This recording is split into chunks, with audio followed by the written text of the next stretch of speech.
request all the participants to indicate their names, the ones they are using, so that it can be very easy to identify each and every one.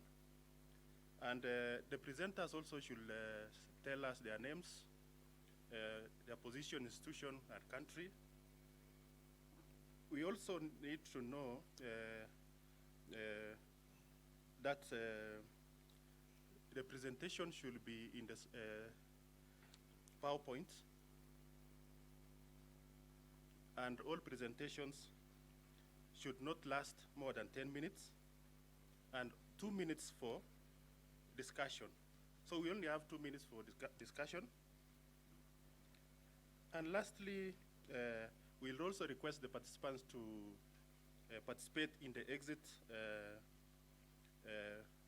evaluation or a poll for this session. So there will be an evaluation before you exit this breakout room to the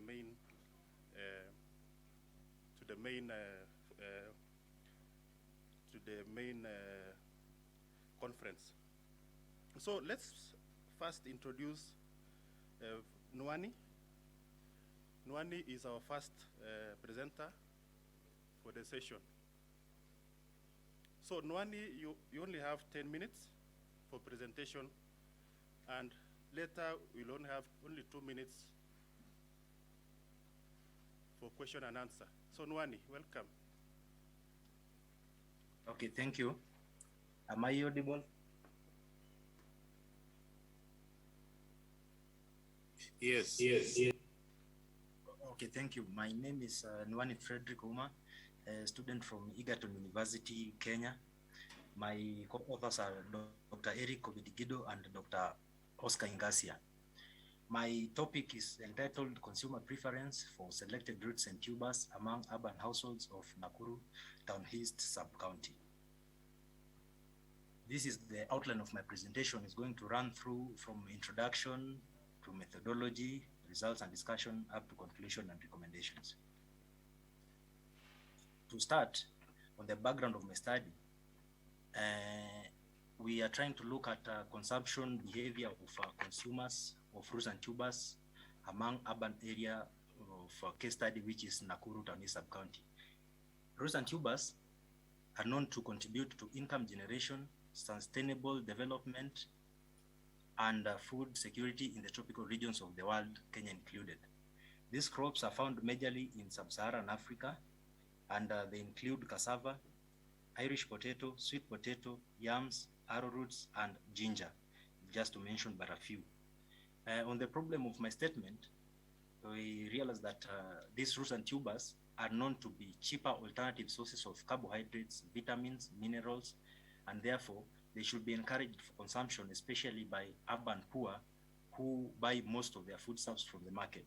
And therefore, we try to look at the cheaper option whereby they are able to get food and improve on their nutrition on a cheaper cost, or rather at a cheap alternative. Introduction of these roots and tuber varieties has increased yields in Kenya over time. But there is a gap between what is produced and what is consumed, whereby literature has indicated that consumption of these crops are below the country's potential. From the foregoing, my study aimed at assessing the determinants of consumer preference for these crops among urban households. This is my study area. The map is on the right side, and a few information on the study area is that the sub-county has a total of 230.9 square kilometers with a population of 840 persons per square kilometer and a population of 193,926 people. The sub-county is between the longitude 36 degrees east and 36 degrees 0.45 east, and latitude of 15 south and 30 on the south, and raised on 1,850 meters above sea level. The data collection and sampling. I adopted the stratified multi-stage sampling technique to conduct my study, whereby the stages were divided into 4. The first stage was purposive selection in stage 1 due to the heterogeneous nature of consumer in the study area. The second stage also used purposive selection of Nakuru Town East Sub-County because it was the choice of study with the highest number of market outlets for roots and tubers. The third stage used stratification, whereby the market outlets were selected into supermarket, open air market, and the roadside stalls. On the last stage, the fourth stage, I adopted the random sampling to select respondents at each of the selected market outlet, and we were interviewing them immediately after buying the selected crops of choice. Sample size that was chosen was 385, and this was in line with the Kothari approach 2004. Primary data were collected using semi-structured questionnaire, and upon collection of the data, we conducted analysis using multivariate probit model. On the analytical framework, the dependent variable was on consumer preference for each of the roots and tubers, which were binary in choice. The choice crop were 5 in number, and when we were trying to break them down into variables, each crop was adopted using a binary choice, whereby 1 implied root and tuber was chosen for consumption and 0 was otherwise. Multiple selection of root and tubers due to variation of consumers was considered when selecting these crops. Now, these crops, their consumption pattern can be analyzed using the normal probit model, but now that means that you are going to analyze each crop independently. And at the end of the day, you can not make a conclusive conclusion on the consumption preference, because one choice cannot be influenced by the other selection of the other crop. And therefore, we adopted the multivariate probit model to avoid selection bias. This multivariate probit model regresses covariates on each root and tubers combined, allowing for correlation of error terms for the binary equations. This is the analytical model that I adopted, as I've earlier indicated, and this is the definition of variables that I used to load the variables in the model.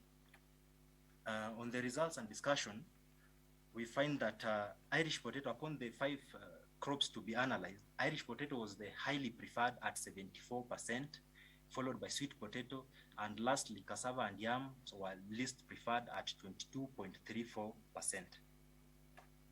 These are the results and discussion of my variables, whereby I had 18 variables.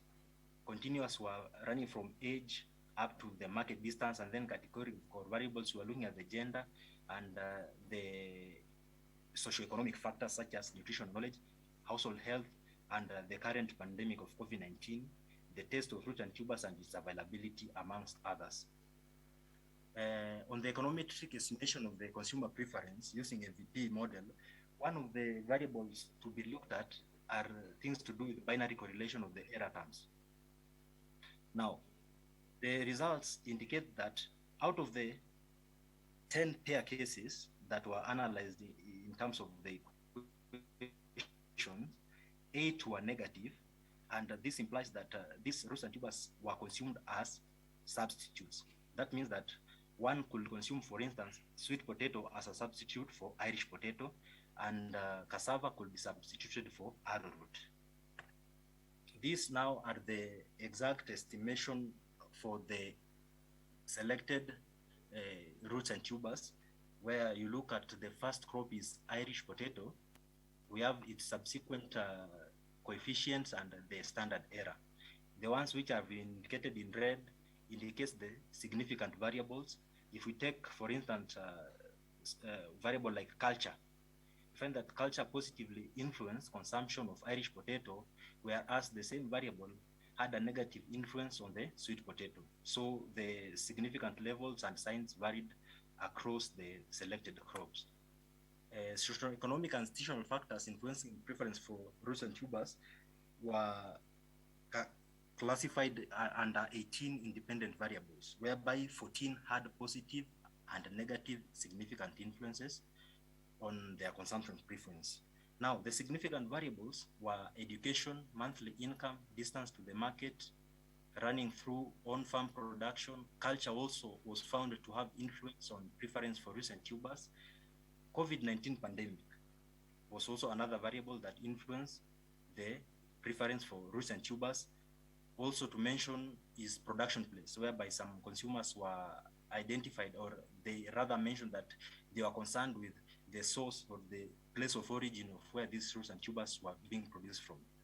For instance, one of the variables that was found also to have a positive influence on consumption preference for the crop was nutritional knowledge, whereby if consumers had enhanced nutritional knowledge on the roots and tubers, they were more likely to prefer arrowroots because they were aware of its health and nutritional benefits. On the conclusion of my study, we find that consumption preference for these crops varied widely due to differences in socioeconomic and institutional factors. And Irish potato, as I mentioned, had higher preference, but on a general perspective, Irish potato, sweet potato, and arrowroot were more preferred compared to cassava and yam. The low preference for cassava and yam could have been attributed to the fear of cyanide poisoning from consuming some cassava varieties, and also lack of knowledge on preparation of yam. Therefore, overlooking the highlighted factors affecting root and tuber preference is more likely to disadvantage the achievement of food security, which is one of the pillars of the Big Four agenda by the Kenyan government. On the recommendation, we find that cultural orientation of households influence root and tuber preference. Therefore, we have a need to develop proper promotion strategies that aligns with the respondents' cultural values. For those respondents who also are being influenced by culture in terms of the choices of root and tuber they consume, we should create more awareness on the campaigns that should be aimed at sensitizing those households to adopt consumption of roots and tubers which are outside the realms of their cultural values. Again, sensitization to involve all stakeholders like consumer and producer organizations, and also government coming as an umbrella body to help push these organizations when they try to increase awareness on promotion strategies for consumption of fruit and tubers. Also, value addition strategies for root and tubers should be done to ensure its prolonged shelf life, which will ensure availability of the crops, therefore increasing its consumption preference. The last one was that root and tuber price control policies should be formulated by the government, which could help stabilize their prices, making them affordable among urban households. And lastly, these are some of the roots and tubers which were under my study. The first one is cassava. In the middle picture, we have the Irish potato. The one on the right is arrowroot. On the lower side, I have the yam, and on the middle side, I have the sweet potato. Thank you. Okay, thank you, Nwani. So, anybody with questions for Nwani? So we have only 2 minutes for the question and answer.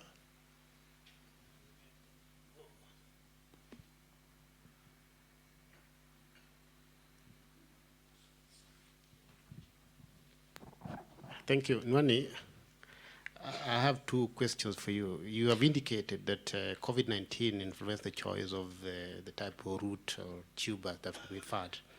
How was that so? Can you clarify why that was the case? And then secondly, you're saying that lack of knowledge in the preparation of yams might have influenced the choice of yams, or maybe might have contributed to the low acceptance or choice of yams. Did you really confirm this with some data, given that Nakuru is, I suppose, they probably know how to prepare yams? Thank you. Okay. Now, on the first question about COVID-19, we find that some of the roots and tubers, according to literature, to be specific, that is cassava, they are found to have nutritional content which help to build body immunity to enable them fight is included in that. For instance, there are these consumers who have underlying health issues like diabetes. It means that their immunity has been compromised, and therefore when they consume something like this arrowroot or rather cassava, they are able to boost their immunity and therefore be able to safeguard their health against the strong effect of COVID-19. And the second one about yam and preparation, the knowledge of preparation. The study was based in Nakuru southeast sub-county. That is moderate, like we can say it's an urban area, whereby many consumers are known to be engaged in their daily activities, and therefore they like to look at alternative foodstuffs which will take them a shorter time to prepare for meals. And because of that, they go to the ready-made food stores like the hotels or fast food stores like the KFC and buy ready-made food. This makes them like it's trying to change the perspective of how they prepare their foodstuff over time, so that when they go for this already prepared foodstuff, they are likely to lose knowledge on how to prepare these foodstuffs, and therefore having awareness on how to prepare the food can have an influence on their choices of food to consume or rather to prepare for meals. Okay, we'll take one more question because you have taken too long in explanation. Okay.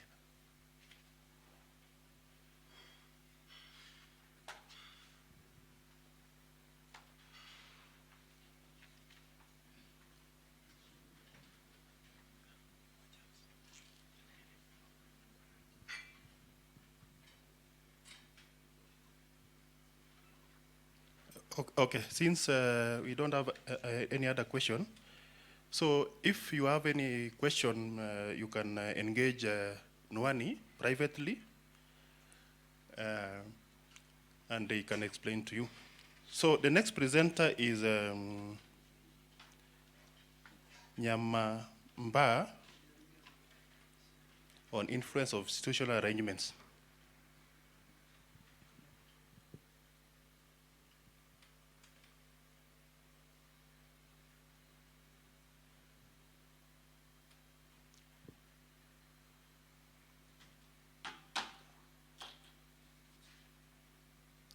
Do you have Nyamamba?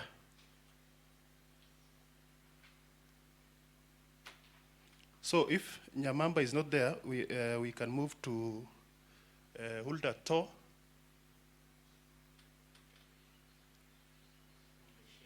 Oh, she's okay.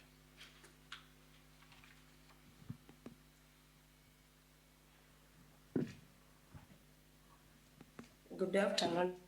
Good morning, everyone. I'm Janet Sigara. I'm presenting on the influence of institutional arrangements on the choice of vertical coordination strategic options in sorghum supply chain, Kisumu County, Kenya. Is everyone getting me? Yes, we are getting you. Proceed. Okay. The outline of my presentation, it includes the background information, the research methodology, econometric modeling, research findings, conclusions, and then policy implications. So the agri-food systems in the sub-Saharan Africa are transforming rapidly towards the modern value chains. This is caused by the urbanization and increase in the incomes. Also, supermarkets and agribusiness firms aspiring the reconstruction of this value chain due to higher and secure products which are needed in the market. This has opened new opportunities such as industrial use, and studies have shown that participation in these vertical coordination strategic options will improve the welfare of the producers. So farm enterprises owners are recommended to participate in higher vertical coordination strategic option. So despite the much emphasis on the use of vertical coordination strategic options, there's little use of these options, and these drivers motivating farm enterprise owners to engage in different vertical coordination strategic options are not clear in literature. So institutional arrangements were hypothesized to play a role alongside the socio-economic and institutional factors, and this study intends to fill this knowledge gap using a case of Kisumu County. This is my study map. I used the Yamane 1967 model and had a 266 sample size. I used the multi-stage sampling procedure.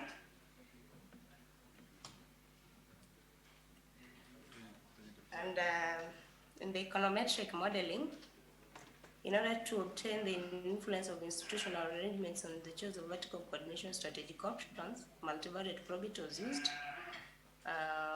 This is because the producers were mutually inclusive, and it allows simultaneous choices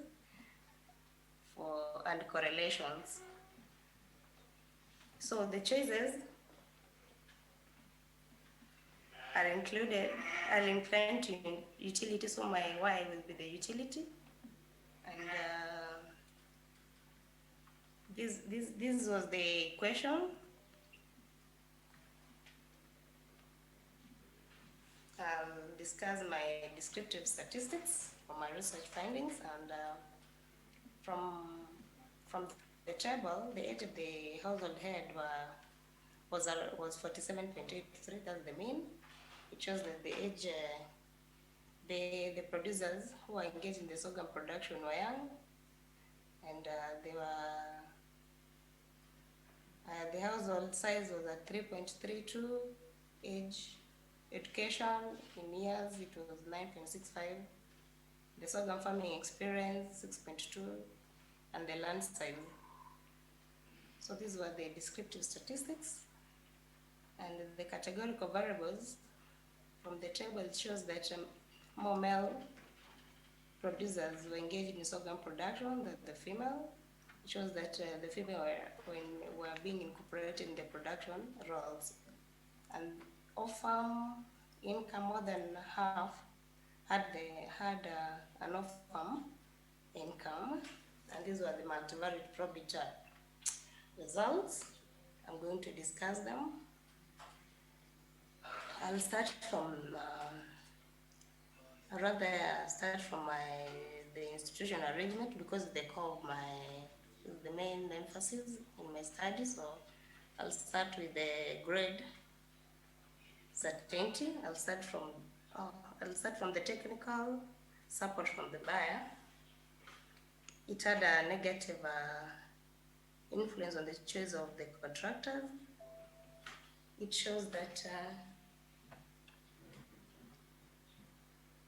it indicates that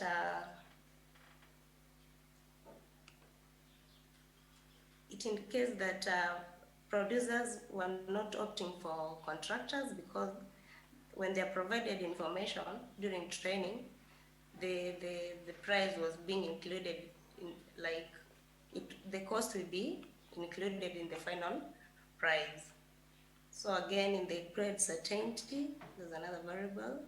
It had a positive influence on spot market at 1%. Its grade and certainty. So those producers who are certain of their grade, they tend to sell to spot than other coordinated options. There's distance to collection point. Farmers away from or farmers located away from the major roads, they tend to sell to aggregators, that's the contractors, near their homes, and also to spot markets whereby they come to the farm gate, so that's where they sell to. And then there's a transport arrangement. It had a positive influence on contractors. It shows that farmers were likely to sell to contractors because there's a prearranged transport, and the bargaining power, it had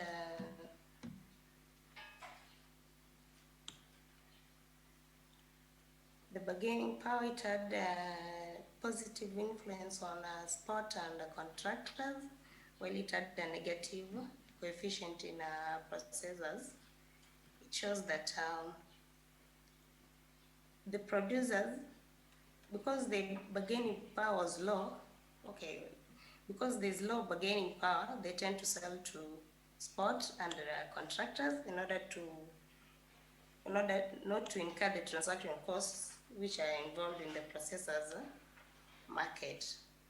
There's delayed payment. It had a positive influence on contractors and negative influence on spot and processors category. So when there's delayed, when there's a prolonged delay, they looked for a contractor then selling to processors and spot, which are which have higher transaction costs. And then there's price close to expectations. Allow me the chart.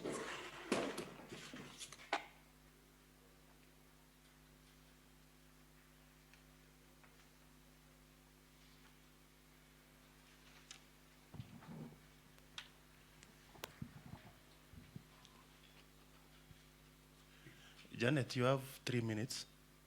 Yeah. I'm sorry for the. Okay, there's land owned and rented variable. It had a positive influence on processor and a negative influence on spot. It shows that those farm producers with larger land sizes are likely to sell processors because they are able to meet the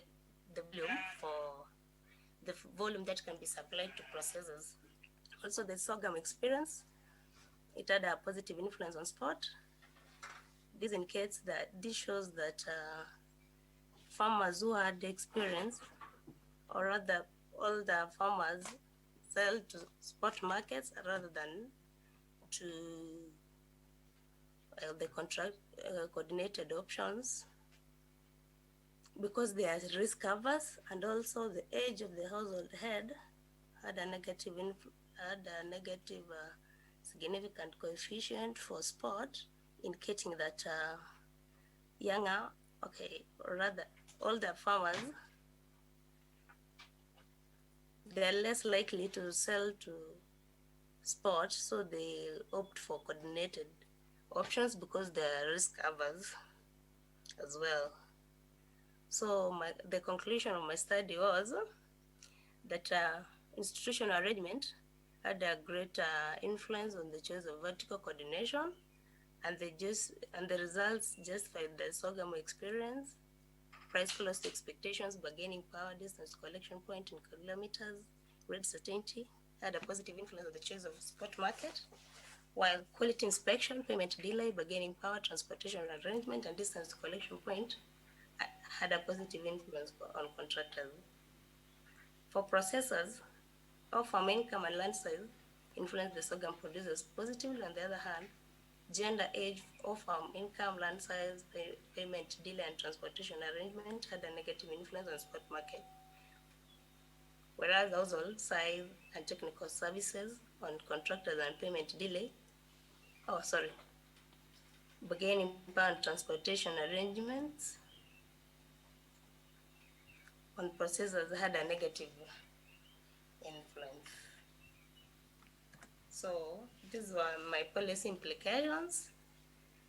Emphasis should be placed on creating desirable contract designs which will attract producers, and also farmers' bargaining power should be placed on should be emphasized so that they can reduce the risks between the actors by coming up with amicable ways of sharing risks. Sorghum producers also should be given price premiums on product quality and on delayed payments, as they are important aspects initiating breaching of the agreement. And thank you for listening. Okay, thank you, Janet. Although you have taken a lot of time. I'm sorry for that. Any questions for Janet?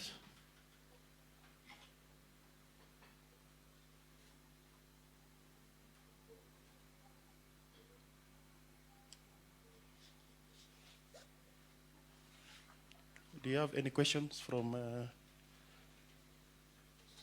this room.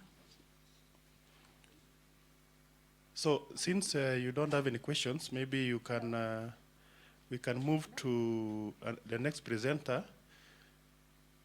So you'll just relax first, and then we go to the next presenter. That is Ulda Thor.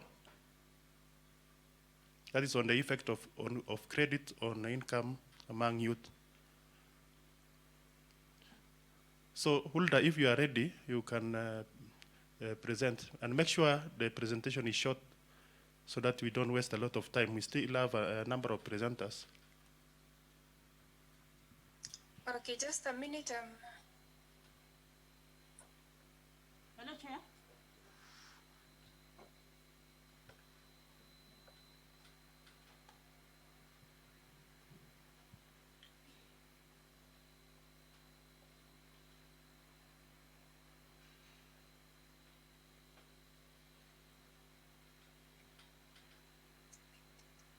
Can you share your presentation, please? Okay, I tried joining through my laptop. I can't get to the breakout session because I have my presentation there. You are in the room already? Yeah.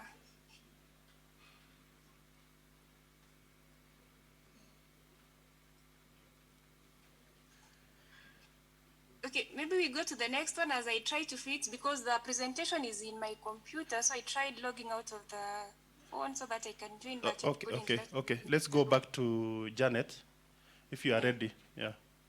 And this time, make sure it's very short.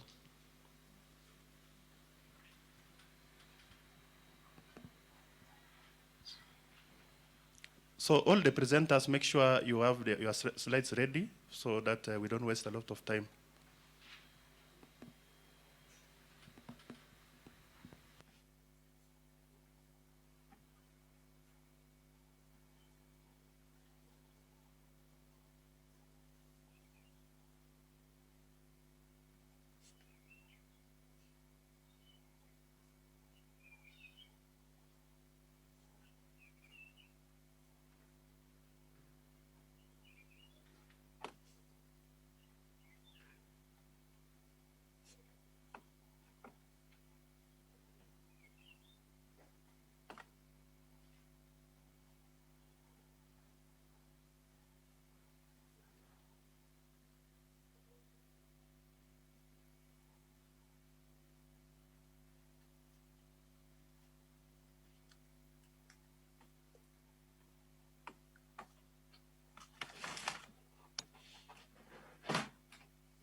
Mudune?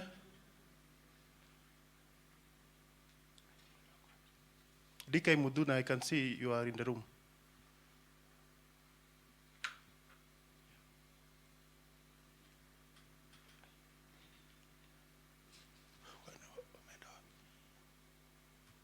Hello, everyone. Oh, okay. Yeah, just give your presentation. So you have 10 minutes. Okay, you'll allow me to do it without the slides. Yeah, okay. I did a project about enhancing maize beans production in Boni sub-county, whereby the two enterprise maize beans, they are highly valued in Mudune, the country. the slides are being shared. Okay.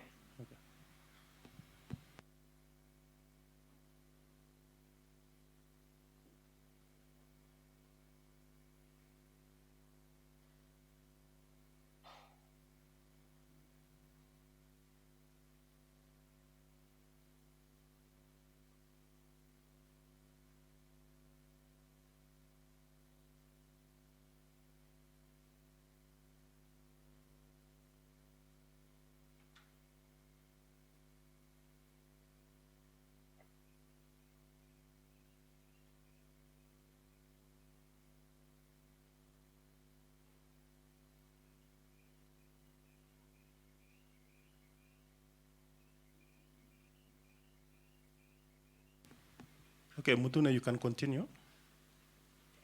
Okay, let's move in the introduction part of it, which is slide 2, whereby maize beans is highly valued in the country, whereby maize is the staple food of Kenya, whereas beans is a poor man's protein. Apart from the true importance of the enterprise, they also boost in the income level of farmers and also in the food security, which is one of the Vision 2030 of the country. Despite the potential of the true enterprise, currently the enterprise has been faced by climatic change, pests and diseases, and most of the small scale farmers grow as a routine, whereby little is known about the enterprise profitability. That is why I came up with an idea of doing a research on the enterprise profitability, and my research objective was to enhance profitability of maize beans in the sub-county. Number 2 was to describe the farmer socio-economic characteristics. Number 3 was to determine the cost of production. Number 4 was to come up with strategies for now to enhance maize beans production. And lastly was to determine these factors which may be leading to low profits or coming up with unprofitability in the enterprise. Let me go to the results where, because of limited time, whereby I had a sample of 60 farmers whereby I selected randomly in the sub-county, and only among the sample, 5 of them were formally employed and 55 of them are informal. They are not formally employed by any non-governmental institution or governmental institution. On the aspect of the income, 73% of them depend on agriculture, whereas we have 58% which depend on employment and 49 on business income. On the issue of consumption of what is from the farm, 69%, that is slide 7.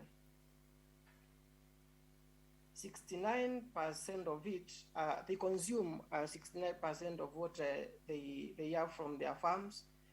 About what they can consume at an average, they spend around 1956 shillings, Kenya shillings, each day. So from this data, you can see that most of the farmers consume more of what they produce from the farm, and even what they spend in terms of cash is little, because it's less than 2,000 shillings. On cost analysis, which is slide 8, I use gross margin to determine on the profitability of the enterprise, whereby in my questionnaires I had analysis of the cost of production and on the revenue which they get from the production of the maize beans. And only 20 farmers had a positive gross margin, whereas 40 of them, which is 67, had negative gross margin. And in average, the enterprise turned out to be unprofitable in the sub-county. On the strategies, which is my main objective of the research, because if the enterprise is unprofitable, I have to come up with strategies on how to ensure small-scale farmers get something out of what they are doing the farm level. I did a comparison between the farmers which had profits and farmers who had losses. whereby farmers who had profits are well endowed in education levels compared to the farmers who had negative gross margins, which is I had a pie chart there which describes the issues of education level about the sample size. Also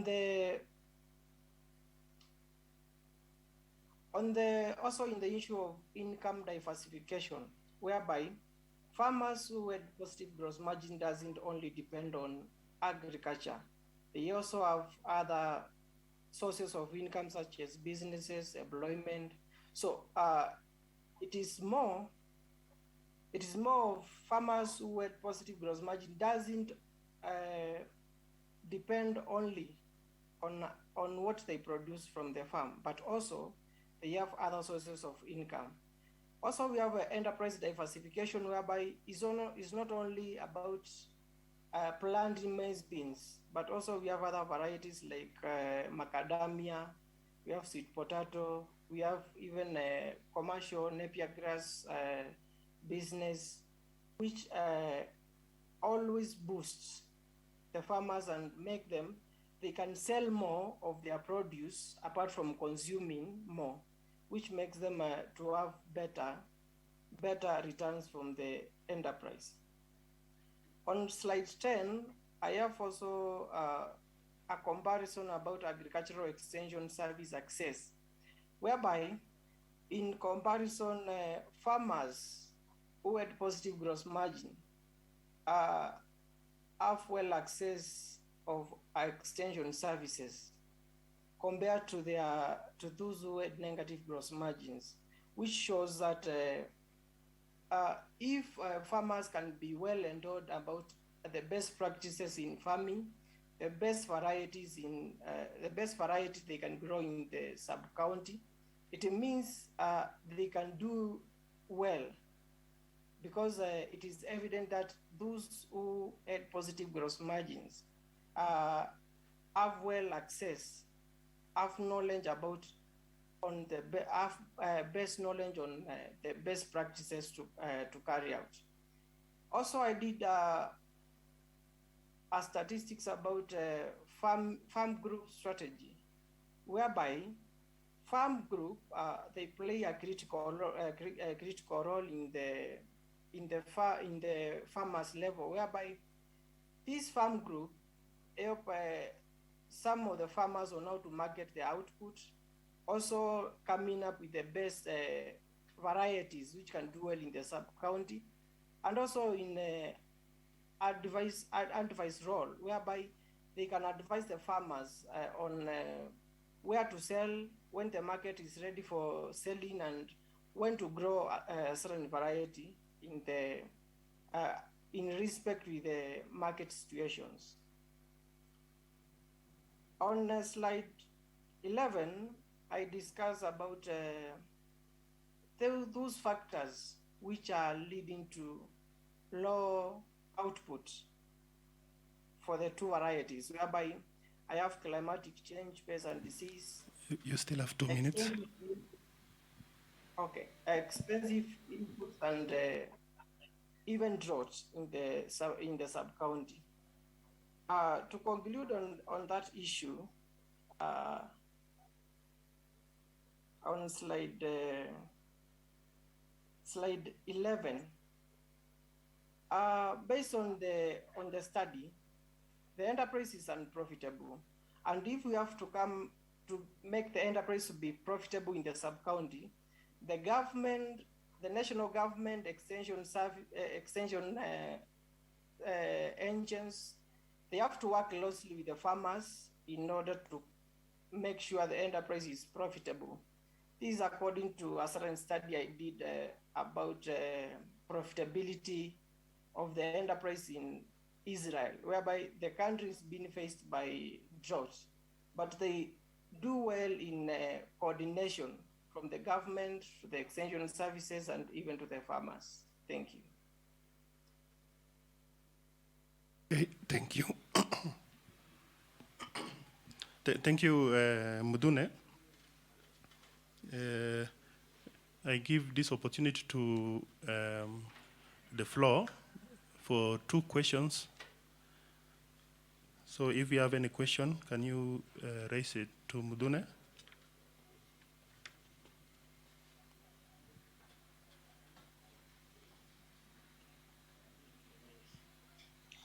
Thank you, Chair. I have, yes, I came in a bit late, but I didn't get whether which counties. I just joined late. So maize being a very important crop in the country, and it is being grown by farmers all over many counties. Is it which counties are these? Is it even in the highlands? Is it unprofitable? That was my question, Chair. Just okay, thank you. Mudune, can you respond to that? The numbers are very high. Okay. On the issue about where maize is profitable and where I did my research, yes, maize does well in some of the counties in Kenya like Trans Nzoia, Uasin Gishu, and even Nakuru. Whereas as bean variety, it does well in Nyanza, Eastern, and even Western. But now, on the small scale level, these crops are grown all over the country. That is why I said I did a research in Mboni West Sub-County, Makueni County, for the small scale farmers.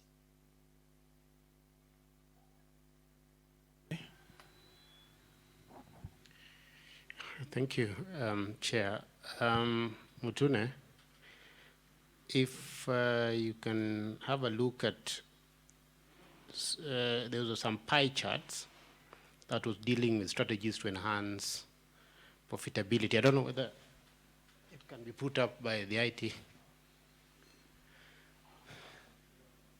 Can you please put up the presentation? So I have some question there on one of the slides. The slide that is dealing with strategies that has some pie charts, just go back. The next one. Yeah, there. So, Mutune, looking at these, the pie charts, especially, for example, when you look at the positive gross margins, what did you say the effect of education? Because I don't know if the blue there, I don't know, for positive gross margin, that large blue, is it for the HHEDP, which I suppose is supposed to be household health education, maybe primary, yeah? Yes. So if you want to be profitable in maybe maize business, would you therefore advise people not to go to school then, beyond maybe primary? Given the data that I'm seeing there. Okay, according to that pie chart, yeah. If you can see about those who had a positive gross margin had 55% of them had primary education. Whereas if you look at the negative gross margin, the pie chart just below, yeah. we have 45% of them. On the issue of secondary school, you can see that it is a mixed up whereby positive gross margin at 10%, whereas negative at 17%. But in the college level, we have 20% of those who had positive gross margin, whereas in the negative gross margin, we have 2%. In the university level, which is for those who had a positive gross margin, have 5%, whereas for the negative gross margin, they have no one in the level of university. So in average, most of these indicators about which level, you can see is only one which is 17 and 10, which is secondary school, which negative has done out the positive gross margin. So in average, most of these levels, positive gross margin have higher education level compared to the negative one. In the negative level, you can see we have farmers who have no education, but in the positive, we have no any farmer with no education. Well, not very clear, but anyway, how do you determine the cost of maize and beans? On the Do you assess or determination of- determine? You should make it clear. It's actually a question from the chart. Okay, on the cost, which is slide 8, no, which is, I use a gross margin to determine the costs, the cost and the returns on the true enterprise.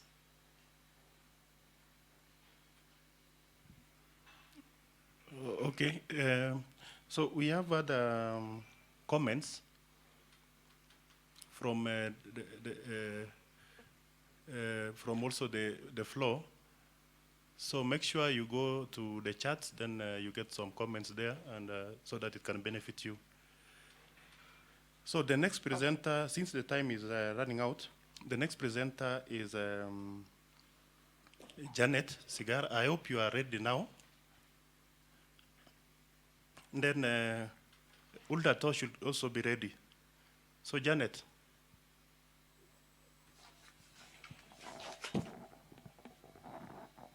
You have 10 minutes.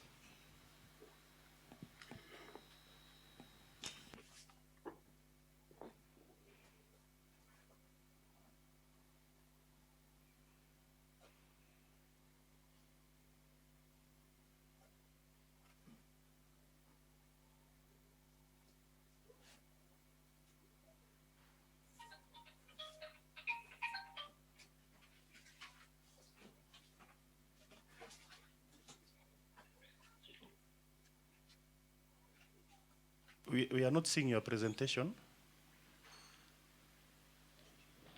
I'm still sharing.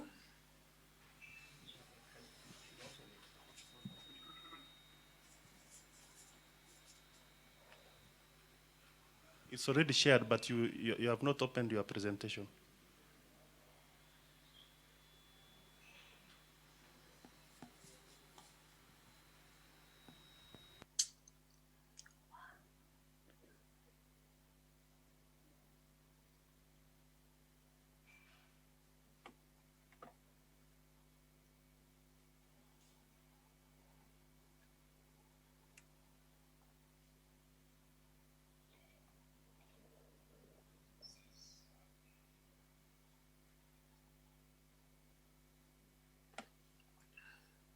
I really don't know what's going on. Open that presentation. Yeah, just open it first. Please open this slide. Yeah, that's that one.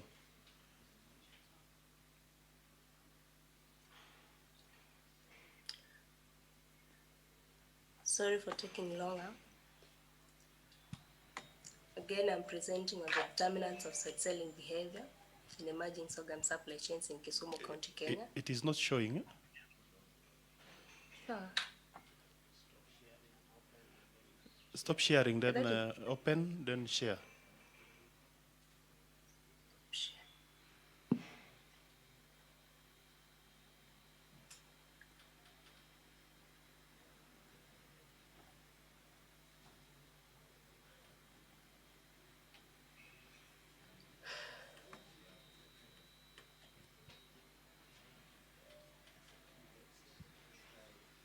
Is it visible? It's not showing. Just send it to EU conference at Egerton. So, Ulda, if you are ready, just share your slides.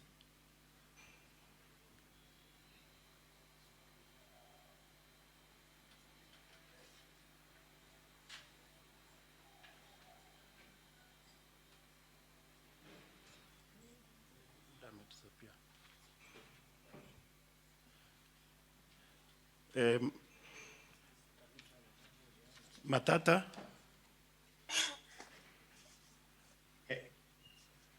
Hello. To which email do I share my slides? Because I think I have a challenge accessing it. Share it from my side. Share the email in the chat. So Matata, can you share your presentation? Can you see my slide? Yes, yes. Just put it in the presentation mode.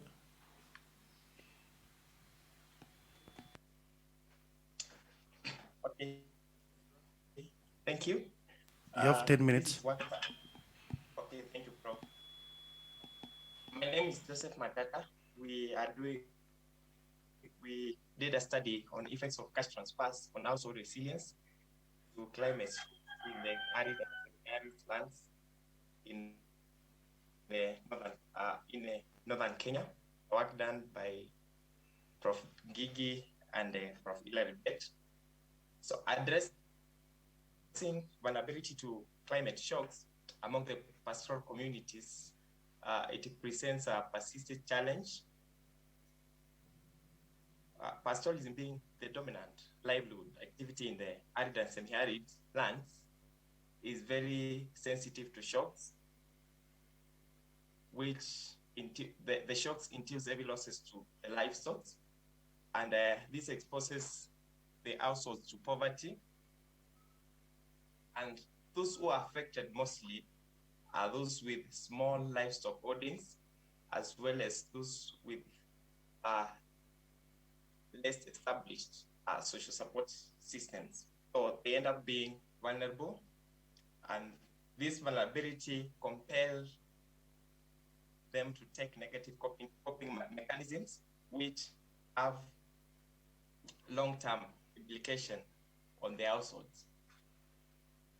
So prior to 1990s, the focus by humanitarian organization donors was on relieving hunger through food aid. So this has shifted to building of household resilience. So the major question researchers and donors, as well as policymakers, ask is how do we facilitate vulnerable households or communities to prepare, cope, and build resilience to shock. So over the years, social protection through provision of cash transfers has been a promising strategy, which has been used over the years. So this paper evaluated the hunger and safety net program, which is one of the unconditional cash transfer in the northern Kenya, which covered 4 counties, that is Wajir, Mandera, Marsabit, and Turkana. So our interest was to look at the effect of cash transfer in building household resilience to climate-related shocks. So these counties are characterized by frequent vulnerability to food insecurity, which is mainly associated with low and erratic rainfall. The data which was used for this study is available in a World Bank catalog. It's a secondary data, which is panel collected for 3 years. And to determine the effect of household resilience on cash transfer, the effect of cash transfer on household resilience, we first constructed an index. Since we cannot observe resilience direct from the field, so we constructed an index. So this index is determined by 4 pillars, which is social safety net, access to basic services, adaptive capacity, as well as assets. So we use factors from the field, and then we used multiple indicators to construct the resilience index. So this model links the pillars, the observable variables, and some set of food security indicators. So the regression model which we used, since our data was panel, we used panel fixed effects model to determine now the effect of cash transfer on the household resilience. And from our results, these are some of descriptive results we got from the data, is that the male-headed households on average are more resilient than the female. Reason behind this is resource allocation tend to lean towards the male, and the female tend to be biased as far as resource allocations of concern. Those who received cash transfer, we can see they are more resilient compared to the control group. In the counties, Turkana was least resilient. The reason behind this, we can say that is because these counties majorly hit by drought. So from the panel fixed if results, the regression now, we see that cash transfers have positive effect on household resilience. At a 95% level of confidence, we can conclude that cash transfer positively influence household resilience. This is what I've been saying. So in conclusion, I can say that regular and predictable cash transfer can help poor and vulnerable households from resorting to negative coping strategies and falling to further levels of poverty. So we recommend, when cash transfers have been given, some consideration should be put, especially on household size and poverty levels, so that we can achieve better results. And cash transfers which have the objective of improving household resilience should have some conditions geared towards improving the pillars of resilience, such as asset accumulation and investing in productive activities, so that it will help the households graduate and become more resilient. Thank you. Thank you, Joseph, for your presentation. Any questions for Joseph? Yes, Chair, can you hear me? Yes. Thank you. This is Saidi. I have listened to the presentation. Presentation is good, and mine is just a general comment. I'm not a specialist in that area. And this question also applies to Jacinta. Jacinta's presentation. I'm saying that this is a paper being presented, but the presenters are presenting themselves as the authors, and then we have supervisors while this is a paper. So my question was, are the supervisors part of this paper? If the paper is to be published, are they going to be co-authors in this paper, or they are standing as supervisors? Thank you.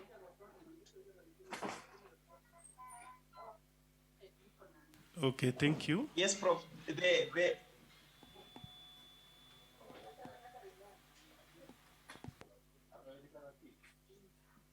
Matata, continue.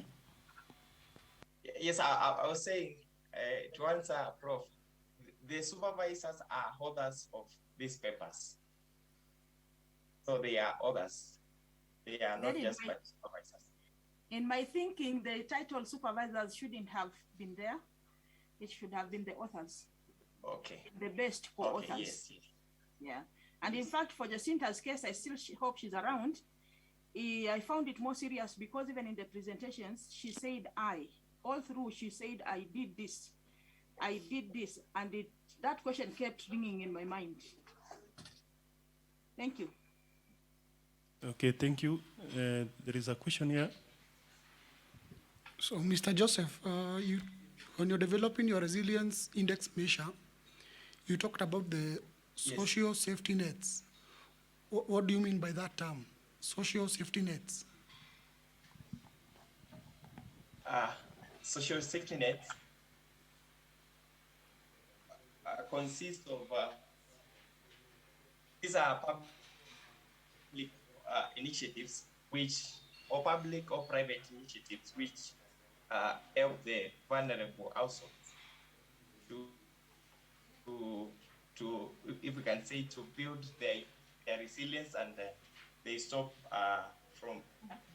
they don't fall into further levels of poverty. Initiatives like food aid, Yes. Thank you. Thank you. Public works, yes.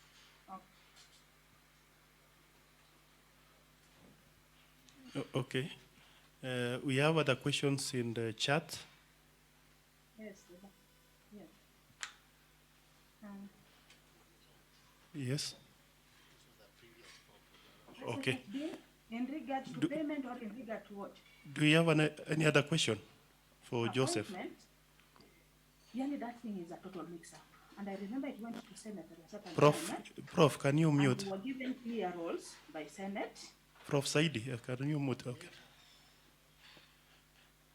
Yes, Matata, is there any question for Matata, please? Before we go back to Janet?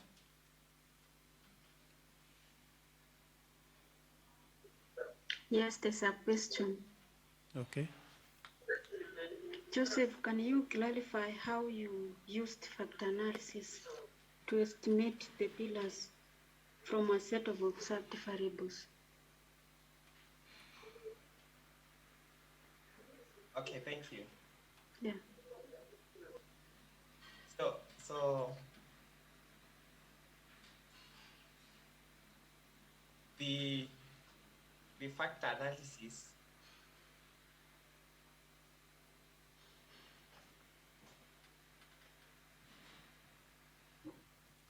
we are not getting you.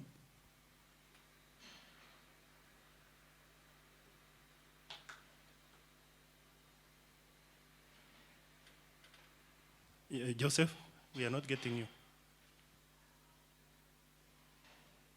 Okay, Agnes, you can ask that question later through the chat. Maybe let's go back to Janet Nyamamba.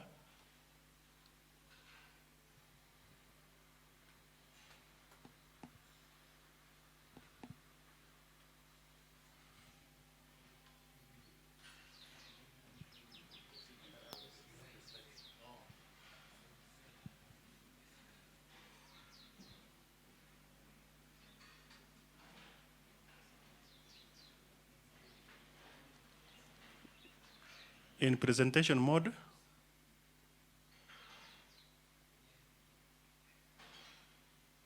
Okay, Janet, you can continue.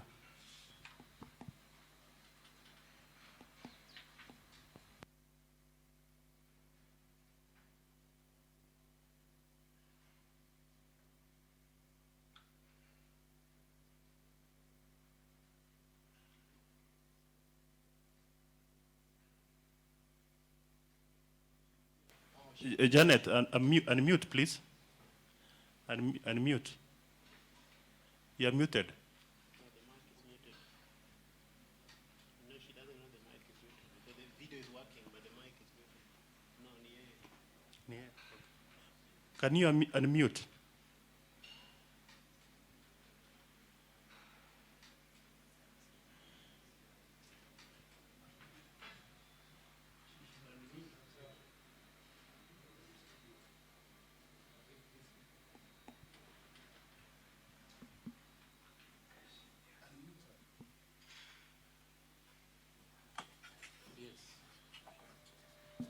Okay, good morning once again.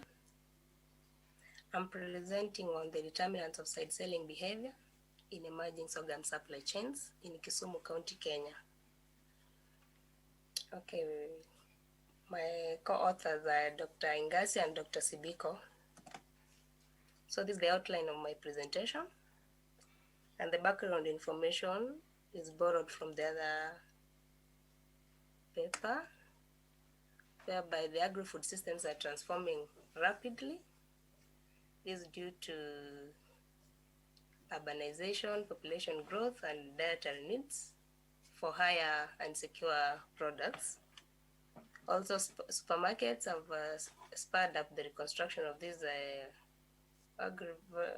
value chains, and it has opened new opportunities for farmers to commercialize. So studies have shown that participation in these vertical coordination strategic options improves welfare, and farmers are recommended to participate in these higher vertical coordination strategic options. However, side selling has remained to be the main challenge in vertical coordination strategic options, and some literatures have tackled side selling, and they have not taken into account of the important policy variables as highlighted, such as neighborhood effect, extension contacts, bargaining power, trust, off-farm income, delayed payment, and experience in sorghum production. So this study intends to bridge this gap by considering the policy-related variables, and it introduces a new innovative model for analysis.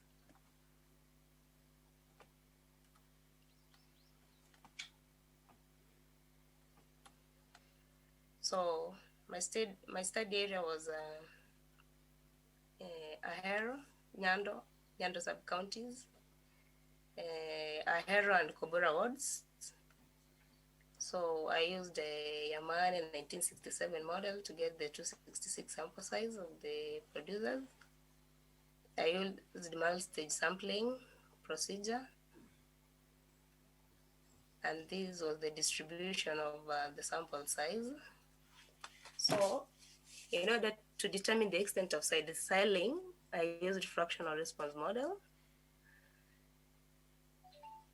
And side selling was measured as the percentage of the marketed surplus that was sold to alternative markets other than the targeted markets. So the ordinary least squares was to be used, but now that the dependent variable was bounded, it could exhibit inconsistent slopes. It could predict outside the interval.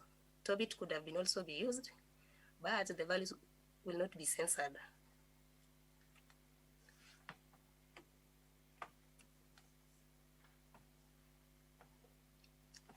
So this is the equation of the model, the fractional response model. And these were the research findings from the model.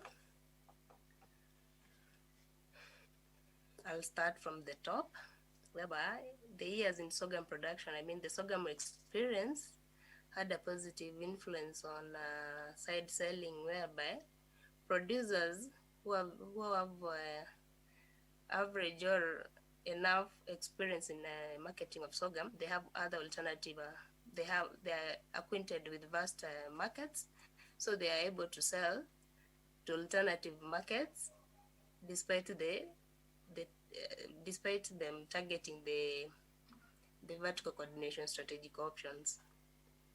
And other form of income, like those who have other forms of income, it had a negative influence in side selling, meaning that those who have other forms of income, they are less likely to side sell, meaning they are not in need of cash, so they can wait for to be paid thereafter. Land owned and rented. Producers with larger sizes of land, they are less likely to side sell because they have they're committing the volume that they have to the targeted buyers. And better prices when the alternative markets such as spot markets have better prices, the producers are likely to to side sell their produce to those to sell the produce to those alternative markets. And credit access, producers who get access to credit from their buyers, contractors or the processors, they are less likely to side sell their produce. And the level of bargaining power.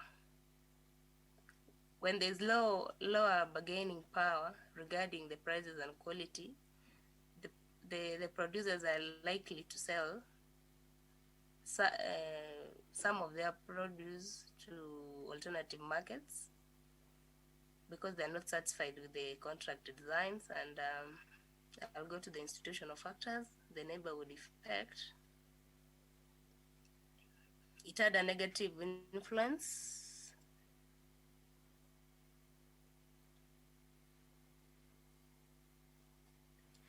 It shows that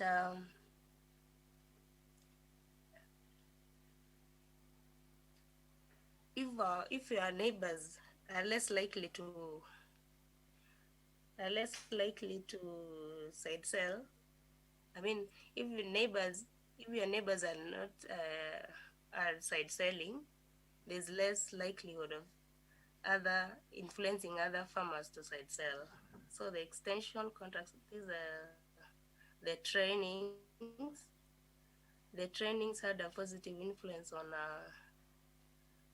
on side selling at 1%.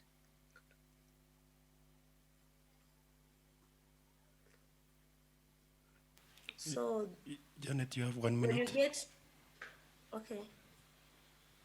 When you get when producers get training, they get exposed to other market channels where they can be able to sell their produce, and this will influence them to utilize the markets that they know from the training.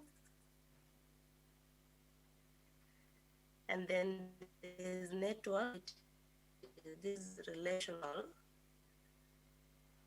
side selling, there's likelihood he will influence other neighbors to side sell.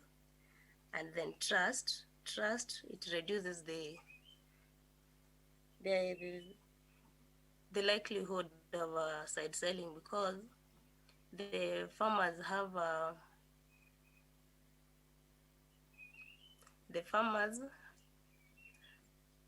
are used to the buyer and they are transparent to the buyer.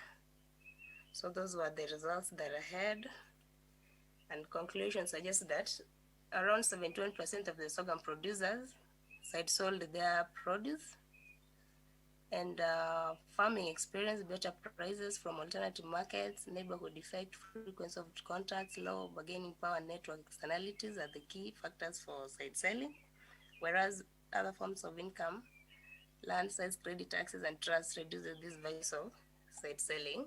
So emphasis should be placed on trust, bargaining power, and monitoring of farm enterprises in order to reduce side selling. Also, agribusiness farms and processors should buy sorghum on time, especially after harvesting, to ensure purchase of quality produce from the producers.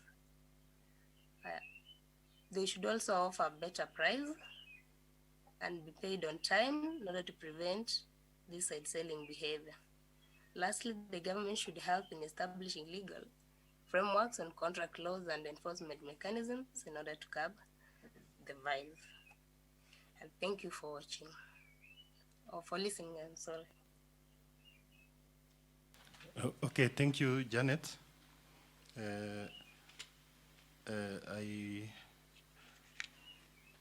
I have one question before I give the rest to ask questions. I saw you did your work in Ahero and Nyando. And Kobura wards. And yes. Kobura wards, yeah? Why not in Homa Bay and Siaya is in Nyando? No. Yeah, and also these farmers contracted by KBL? Yeah, they're contracted by EBL, the processors, and other aggregators. So if they are contracted, why are they side selling? Because they feel the contract designs are disapproving. I mean, they are not attractive to them. Okay, for instance, there are delays in payment, and those farmers who need instant cash, so they tend to sell off some of their produce so that they can utilize the cash. I mean, they can get the cash for their needs. Okay, any other question? Maybe just as a follow-up, so if the side sell, would that not be a breach of contract? No, they sell it to spot markets. I mean, those who just, okay, initially they target these coordinated options, like the processors. They have to sign an agreement before production. So during harvesting, they tend to sell some of the produce to the either brokers or to open like to spot markets. Those who want the sorghum, and they pay immediately. There's prompt payment. Any other question?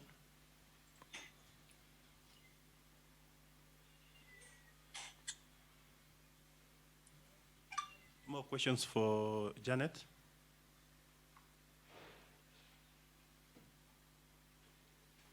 So if you don't have any other question, maybe we can move to the next presenter, that is Hulda Tor. Hulda Tor, can you... Janet.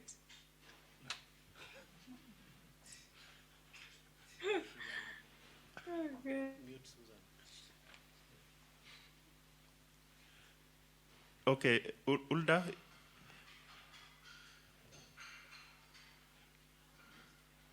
Hulda, are you there?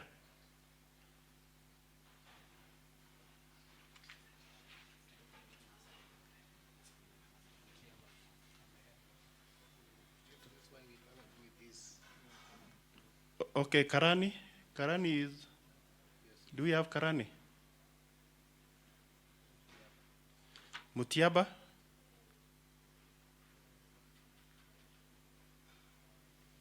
Hello, Prof. Yes, he wants you to present. Thank you for the opportunity. Yeah, just we want to see your slides. So Mutiaba, you have 10 minutes.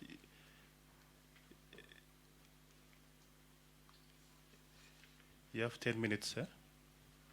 Okay. Yeah, okay.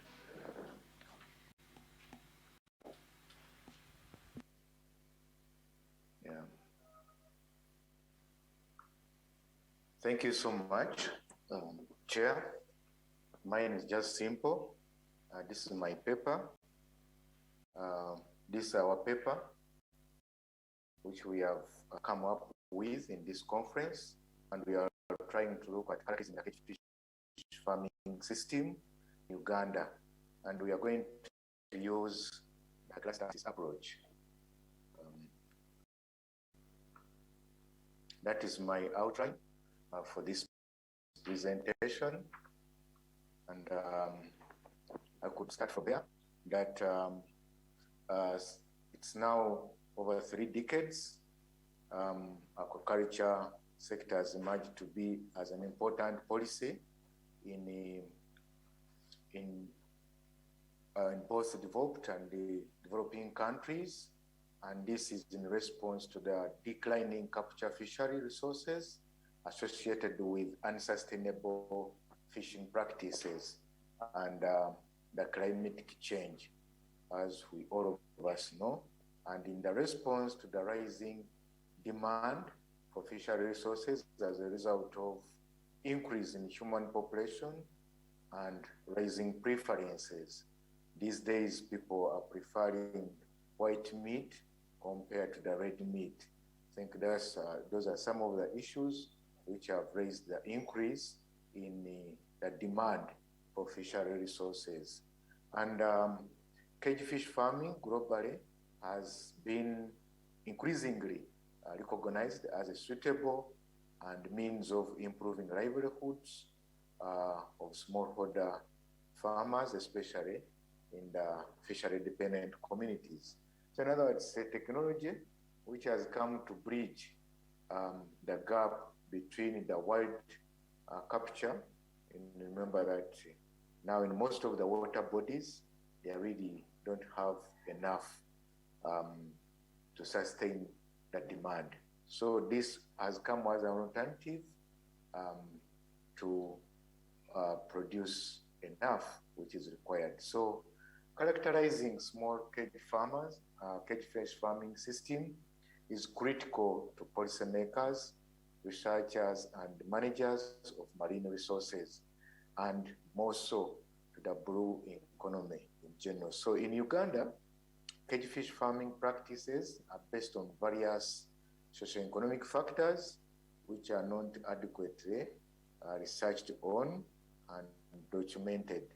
So there is, therefore, this study aims at contributing at the missing knowledge on effective service delivery to the aquaculture sector in Uganda in general, more so to the specific to the smallholder farmers who are practicing cage fish farming in those fishery-dependent communities, as advocated in the current global blue economy and in the Sustainable Development Goals. Therefore, this paper is employed the cluster approach to characterize precisely the cage fish farming system in the study area.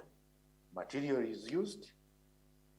This study was conducted in Uganda, more so in Lake Victoria, the Ugandan side. Remember, this is something which is, this is a lake which is shared by 3 countries, Kenya, Uganda, and Tanzania. And within Uganda, we are having districts which are sharing the waters of Lake Victoria. And this study covered the whole 13 districts which are sharing that. And this was done passively because Lake Victoria was selected because this is where government is promoting massive cage fish farming. And this campaign has been on for the last 2 decades. And also the 13 districts were passively selected because that's where cage fish farming is being practiced. And then also this study employed a multi-stage sampling procedure where we are able to realize a sample size of 384. So in that way, descriptive statistics were employed on the most informative variables which were captured in the survey, and then followed by cluster analysis approach, which was used to exploit the recorded variables, especially on the farmers' knowledge, attitude, and perception.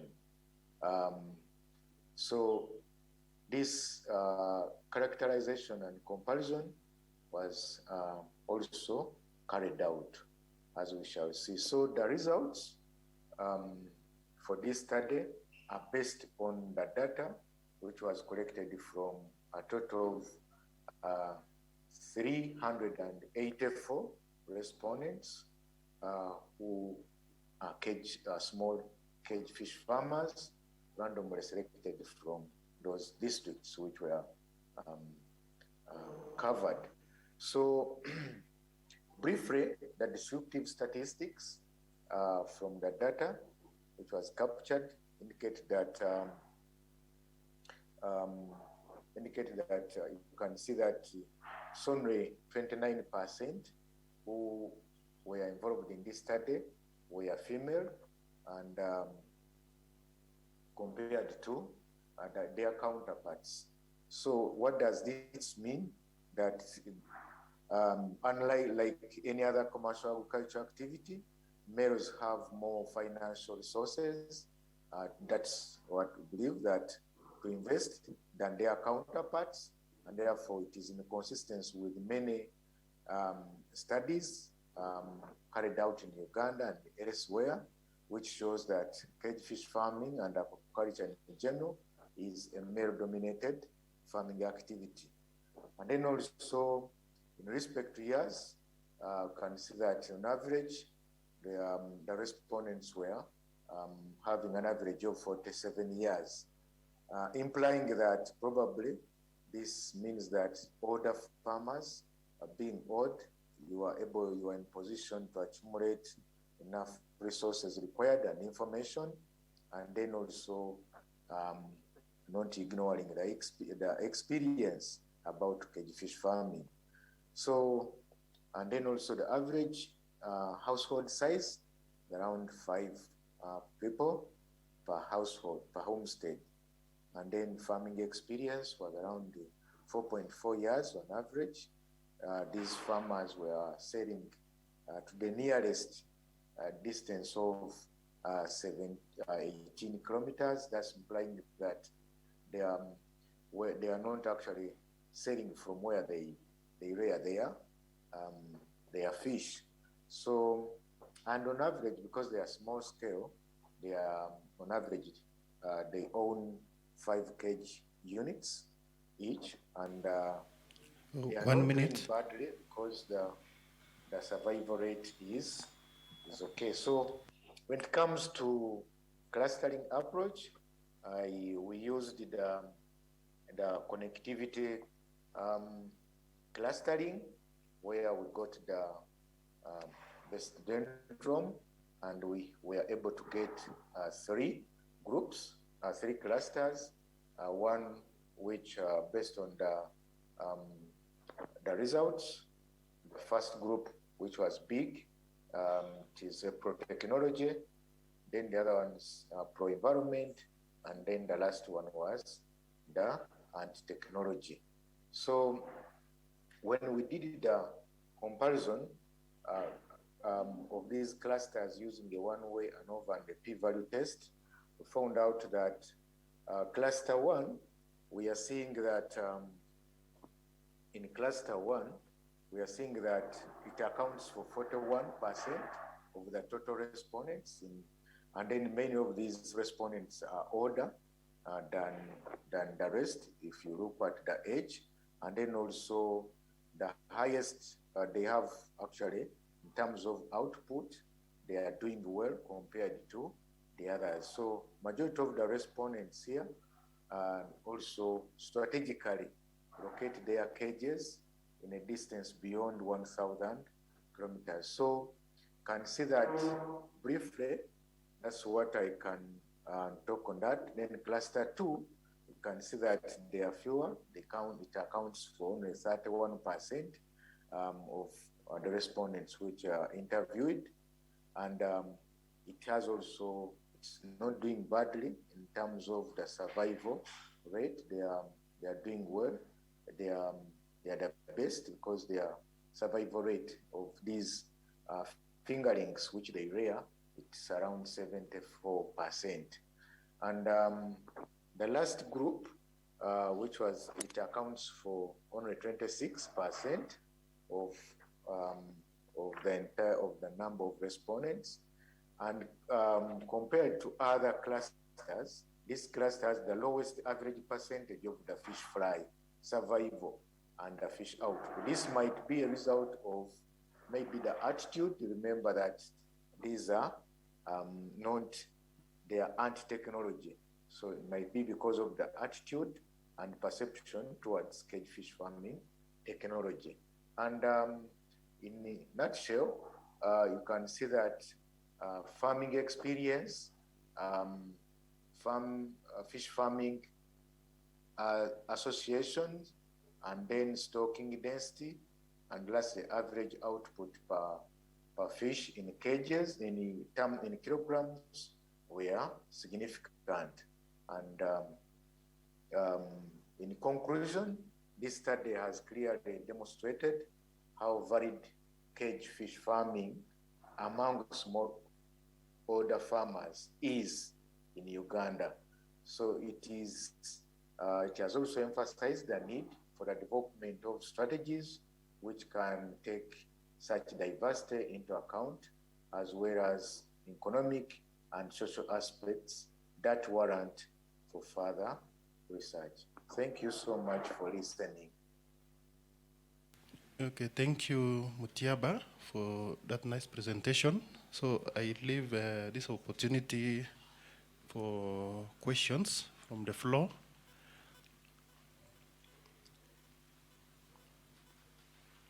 Questions? Okay. Thank you, Chair. Mutiaba, yes, sir. This looks like a very interesting study. I just have a few questions.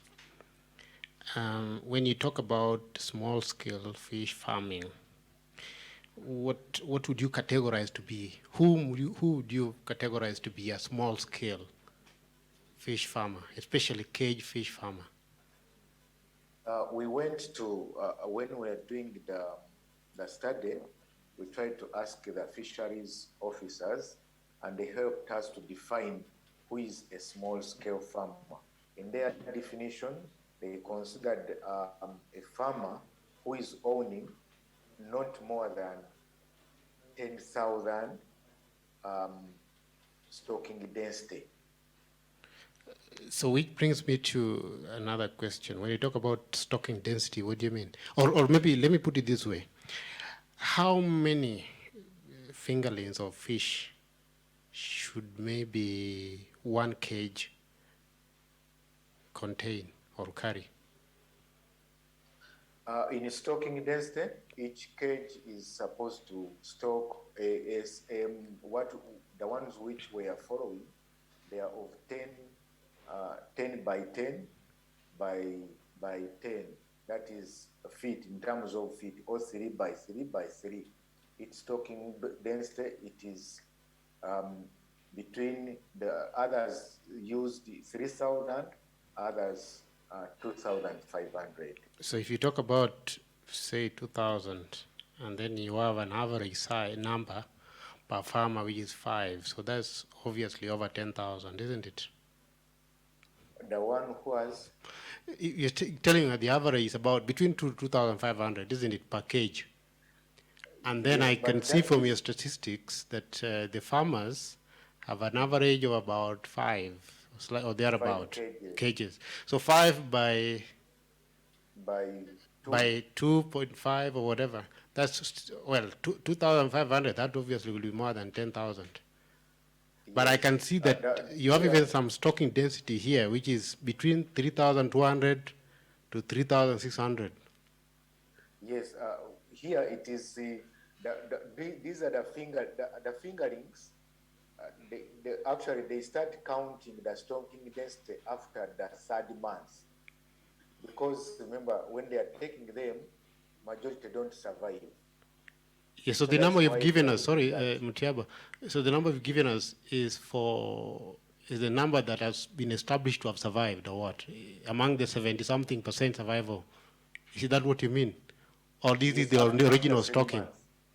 Yes, after the 3 months. After the 3 months. That's why I'm telling you, if you're giving us a value of about 10,000 fish per cage, I mean, yes, for a small-scale farmer, and then the average number of cages here is 5, and I can see the stocking density of above 3,000. So obviously, the number, the farmers you're talking about are not necessarily small-scale farmers, fish farmers, because it's almost 15,000.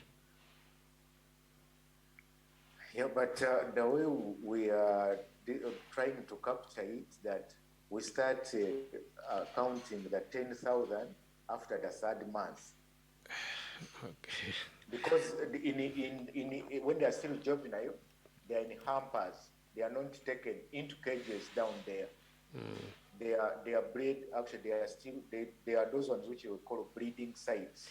Okay. So just maybe so that we don't take too much time on this. So you have seen some figure. You've given us an average output of about between 15,000 to 19,000 kilograms. So this is after how long? After 9 months. After 9 months, okay. All right, thank you. Thank you, sir. Okay, more questions?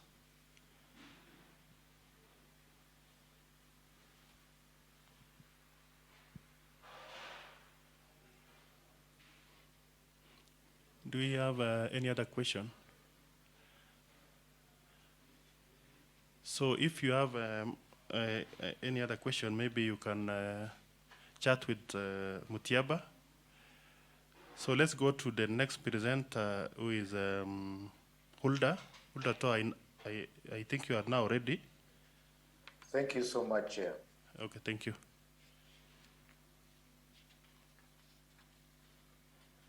Is Hulda in? Huh?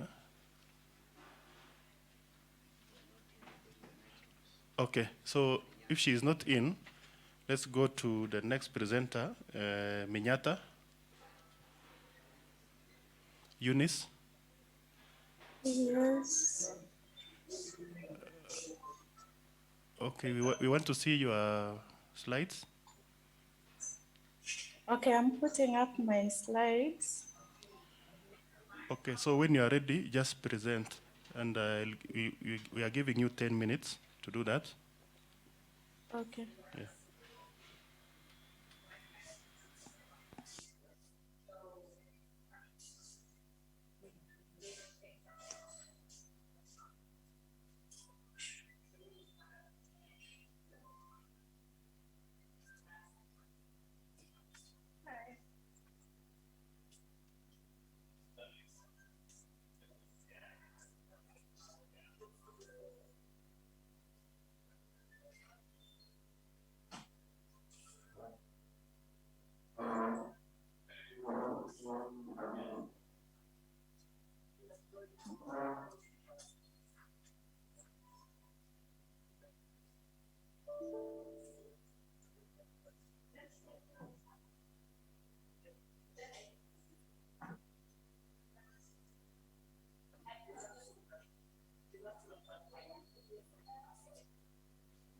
Hello, can you see my slides?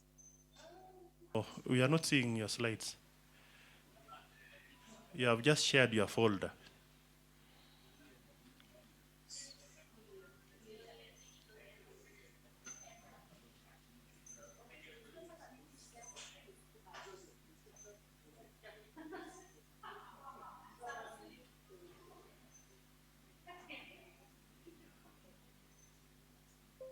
Is it okay now? No, we are not seeing.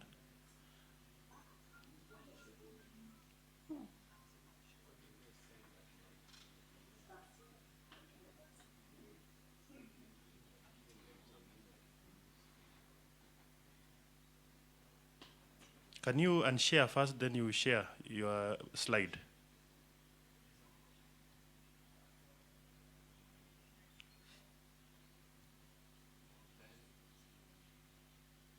So open your slide first, then you share.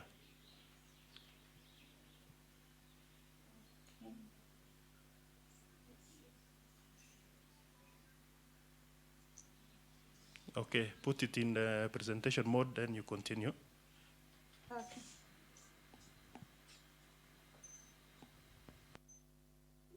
Okay, can it be seen now? Yes, yes.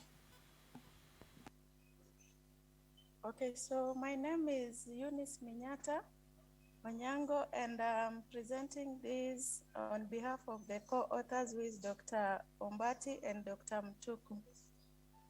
So the title of our presentation is the status of production and marketing of African indigenous vegetables in Vihiga County. And my presentation will follow this order. We'll start with the background information and run through up to the conclusion. So as introduction, I want to say that smallholder agriculture is one of the sources of income in our country, Kenya, and provides jobs and food security in most of the developing countries. we find that improving smallholder farmers market participation is therefore one of the ways that we can use to improve agriculture productivity, because once the farmer knows there is value to what they are producing, then they'll be able to embrace the technologies that are coming. So apart from attaining food security, the farmers are also able to improve their livelihoods through improved through improved income they get from their produce. So we find that African indigenous vegetable is among the high value crops that can improve farmers' food security, nutrition, as well as income. So, however, farmers' participation in the AIV production and marketing has faced a number of challenges. So in the statement of the problem, we find that despite availability of improved agricultural technologies, smallholders still, their livelihoods are still low, despite the fact that they are engaged in agriculture production. Farmers still earn little or nothing at all from what they produce. And hence, there is need for a well-functioning food production and marketing system that can benefit the smallholder farmers. So the objective of this study was to assess the status of African indigenous vegetable production and marketing in Vihiga County. So when you look at the methodology, the study was carried out in Vihiga County and specifically in Sabatia and Mhaya sub-counties. The research design, the survey design was used where we had semi-structured questionnaires and face-to-face interviews were carried out. The sample population was specifically to farmers. The purposefully selected the farmers who are involved in AIV production. And the sample size was 167 households. And when it came to data analysis, descriptive analysis was used, such as frequencies and percentages and standard deviation, and also inferential statistics, specifically the chi-square. That's just the map for Vihiga County. So let's look at the results and discussion. When you look at the socioeconomic characteristics, some of the aspects that we looked at was age, land size, education level, and marital status. And this is divided per sub-county, that is Mhaya and Sabatia sub-county. So we find that in both Mhaya and Sabatia, we had more female who are females who are involved in AIV production. And this was expected because we find that AIV traditionally has been known as a female crop. So we still find that more female are involved, but we had more female in Sabatia compared to Mhaya. When it came to education level and marital status, we also looked at that. And then we looked at some of the vegetables that are planted in Mhaya and Sabatia sub-counties in Vihiga County. And we found that cowpea, nightshade, jute mallow, spider plant, and amaranth were some of the most common vegetables, local vegetables that were being planted in the region. There wasn't so much difference when it comes to the different areas of the vegetables that are being planted. They were similar in both Mhaya and Sabatia. So when we look at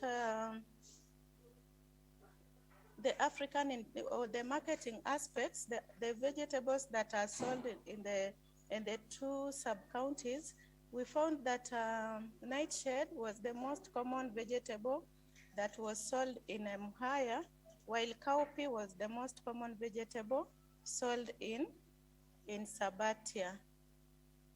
Yeah, and we also had cowpea.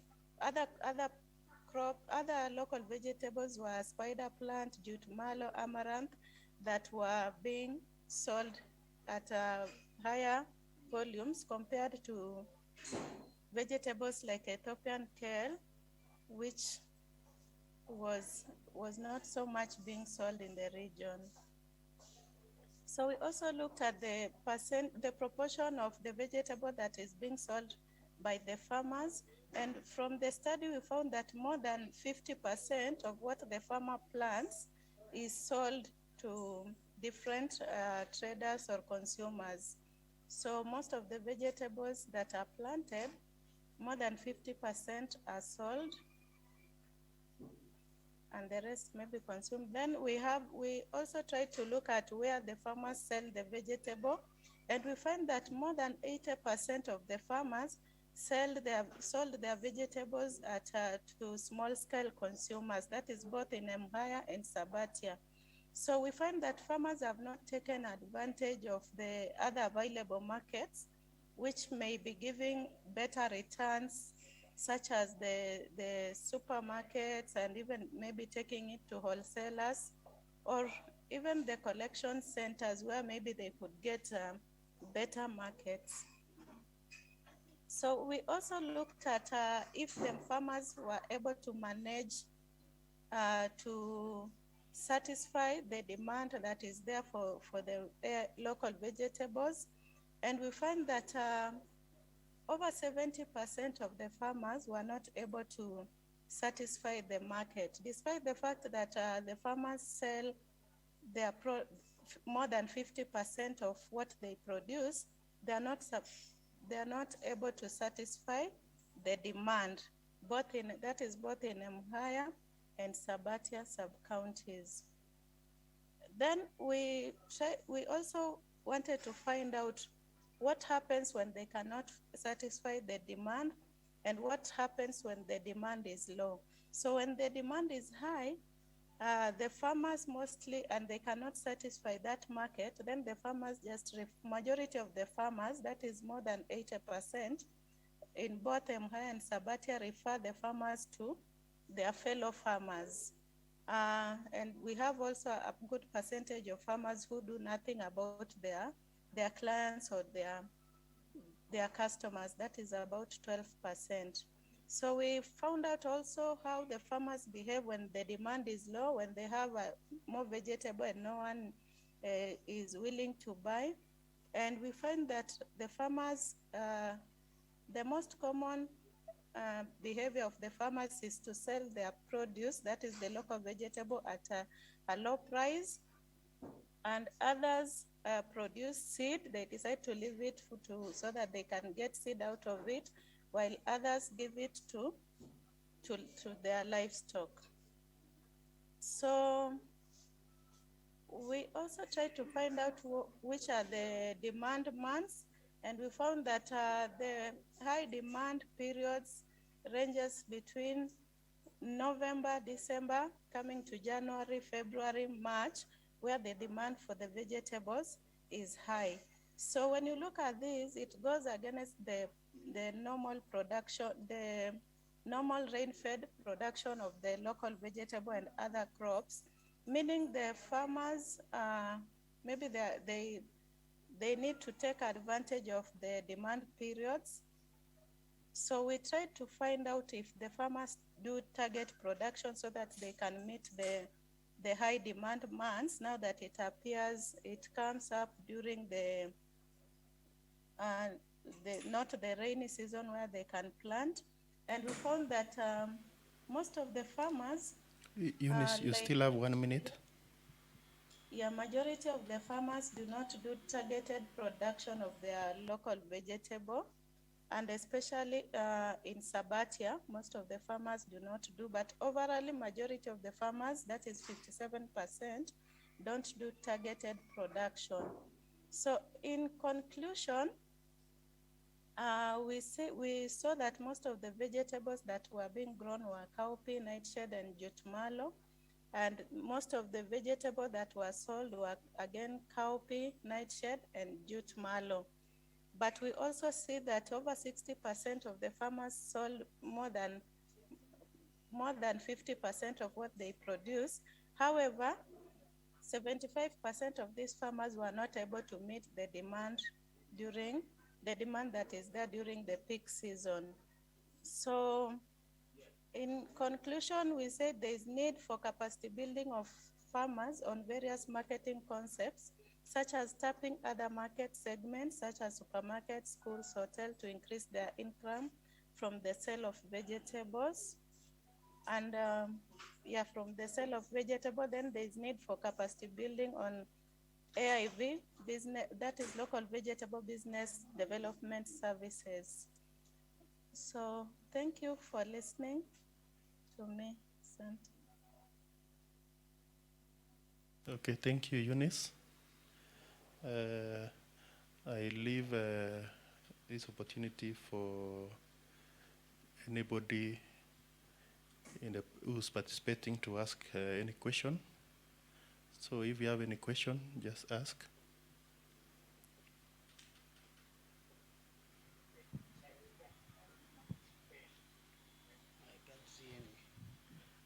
Sorry, Eunice. Yes. Could you please just go back to the slide on how they handle, I think, the production or is it market during peak period? Just move there very fast.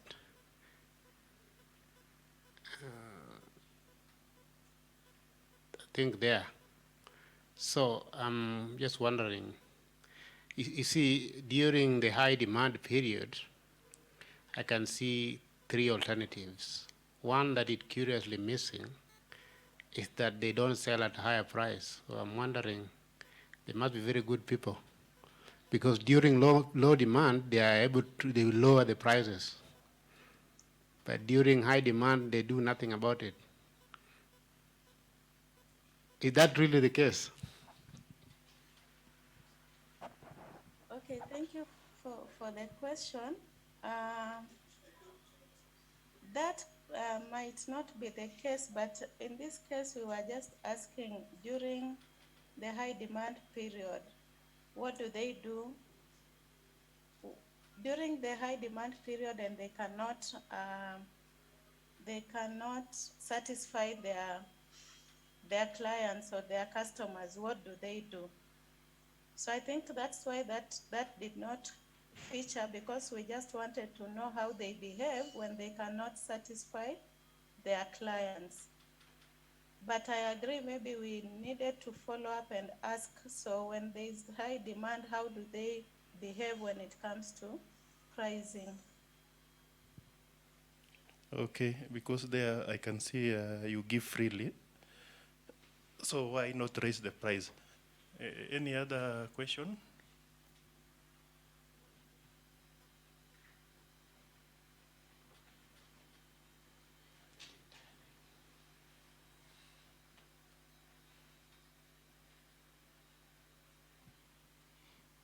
You don't have questions for Eunice?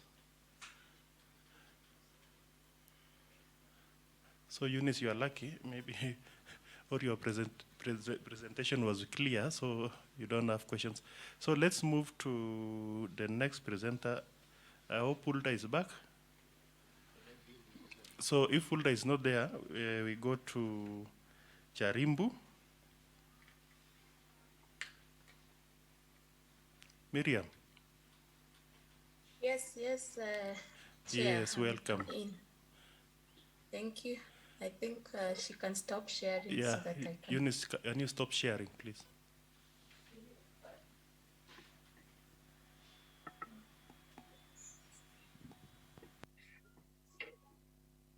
Did it stop? I can't.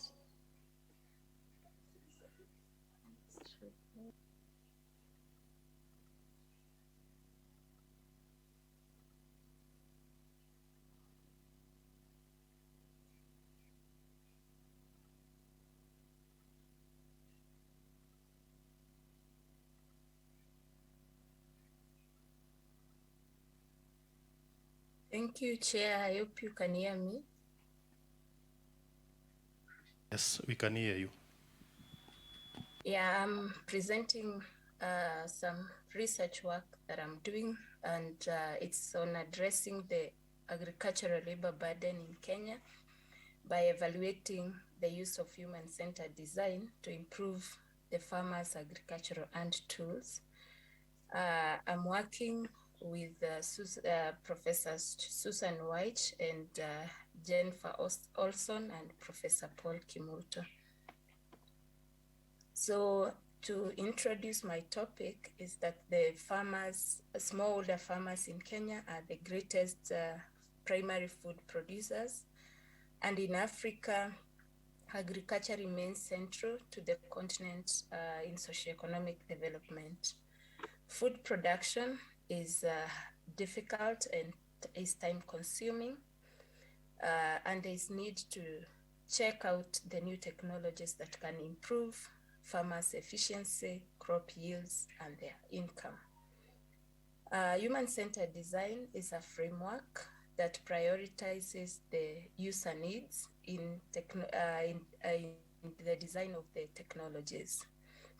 So when we look at the agricultural hand tools, in the developing countries, they are considered as ancient technologies, which have not been changed much, except for the replacing of the handles and changes in a few design ideas.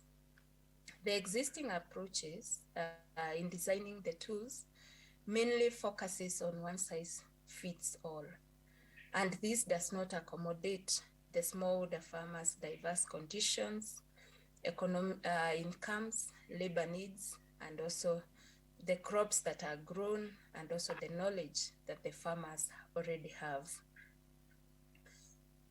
When you look at the human-centered design, it prioritizes the needs in the design process, and this is an effective strategy so that the designs that are produced can fit or can suit the diverse needs of the farmers. So the design process, this project is evaluating the work that was done before, and the work started by designing, and the project was carried out in Vihiga and Kakamega counties in 2017 and 2019, sorry, and the farmer groups participated in the human-centered designs. The farmer groups were the ones who were interviewed so that they can generate the problem that they wanted to solve. That is understanding. They have an idea of what they want, and then after the prototypes have been designed, then they can evaluate them and see if they fit.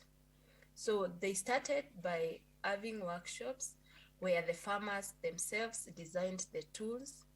The djembe was the main priority hand tool that they felt needed to be changed. And when they designed, they were given an opportunity to give their opinion about the djembe that they are designing. They designed 3 tools. One was the djembe that had both the fork and the solid djembe on one side. Then there was the wheel hoe, which was mobile, and also the shallow weeders, which were used for weeding processes. So after they designed these 3 tools, they evaluated them, and they were given them to try them in the farm, and they have been using them since 2019 to 2021. So our project, or our aim, was to evaluate the longer term implication of using human-centered design in redesigning agricultural hand tools.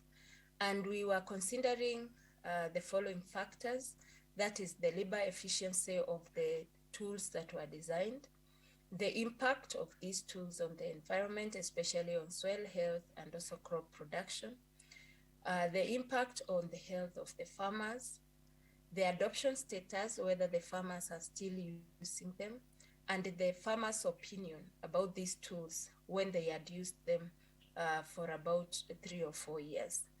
To understand these factors, we used mixed method, whereby we administered household questionnaires, we conducted focus group discussions, and also key informant interviews. One of the things we noted from the data that from the participants in the questionnaires is that majority, 74%, were women and about 24% were men. This is because most of the agricultural activities done in the project site, they are done by women, and they are even the ones who participated in the designing of the hand tools. Also the age, the mean age was 48. This means that the rural communities who are doing farming, they are growing older, and therefore they require tools that are efficient and that can help them do the work faster. We wanted to know whether the participants, because they were passively selected from the ones who had already participated in the program, we wanted to know whether they still remember or whether they are aware of the redesigned tools, and 98% were aware, but out of the 98%, only 64% were using the tools up to date. So we wanted to know the period of time in which they had used the tools, and one of the tools, the small fork djembe, has been in use for over 2 years, but the wheel hoe was lowly adopted. That is, it was only used for 1 season, and then most of the farmers did not continue using it. This is because the tool, the wheel hoe, because it was modified and you could put different implements, even for plowing, for planting, and all other implements, they were expensive to the farmers to purchase. So they did not adopt the wheel hoe as fast as they had adopted the small fork djembe and the startup weeder.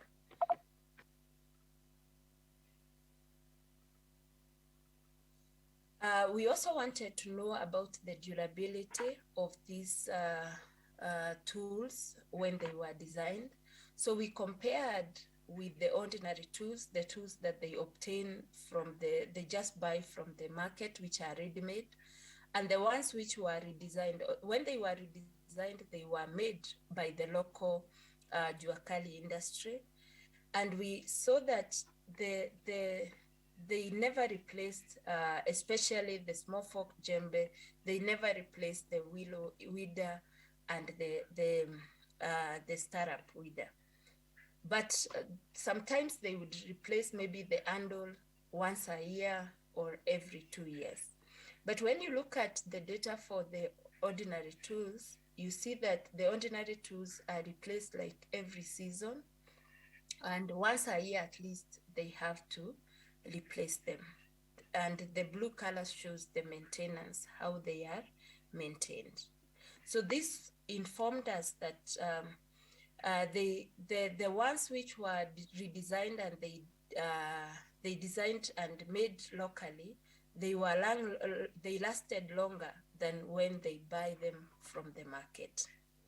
That we looked at the maintenance, because for the farmers to adopt and use the tools, they needed to look at the maintenance of these equipment. And one thing we noted is that the hand tools which were redesigned, the handles broke easily. And the other maintenance activity they were doing was the welding of the broken parts. But when it comes to the blades, they did not require sharpening, because the material that was used was durable and it didn't require frequent sharpening.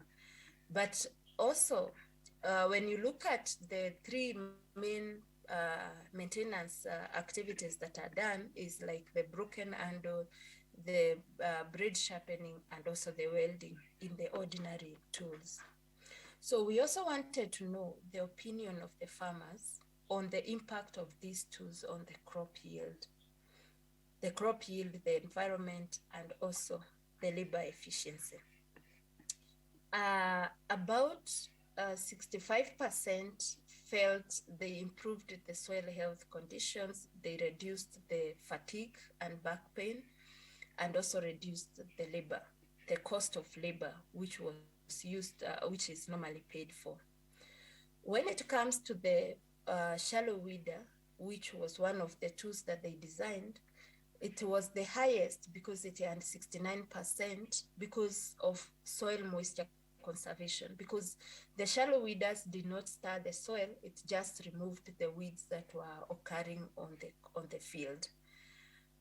Also, when you look at, for example, the wheel hoe, which is just you push it using your hands, it saves the time that is spent in the farm. So 81% agreed that it was able to save the time that was spent in the farm.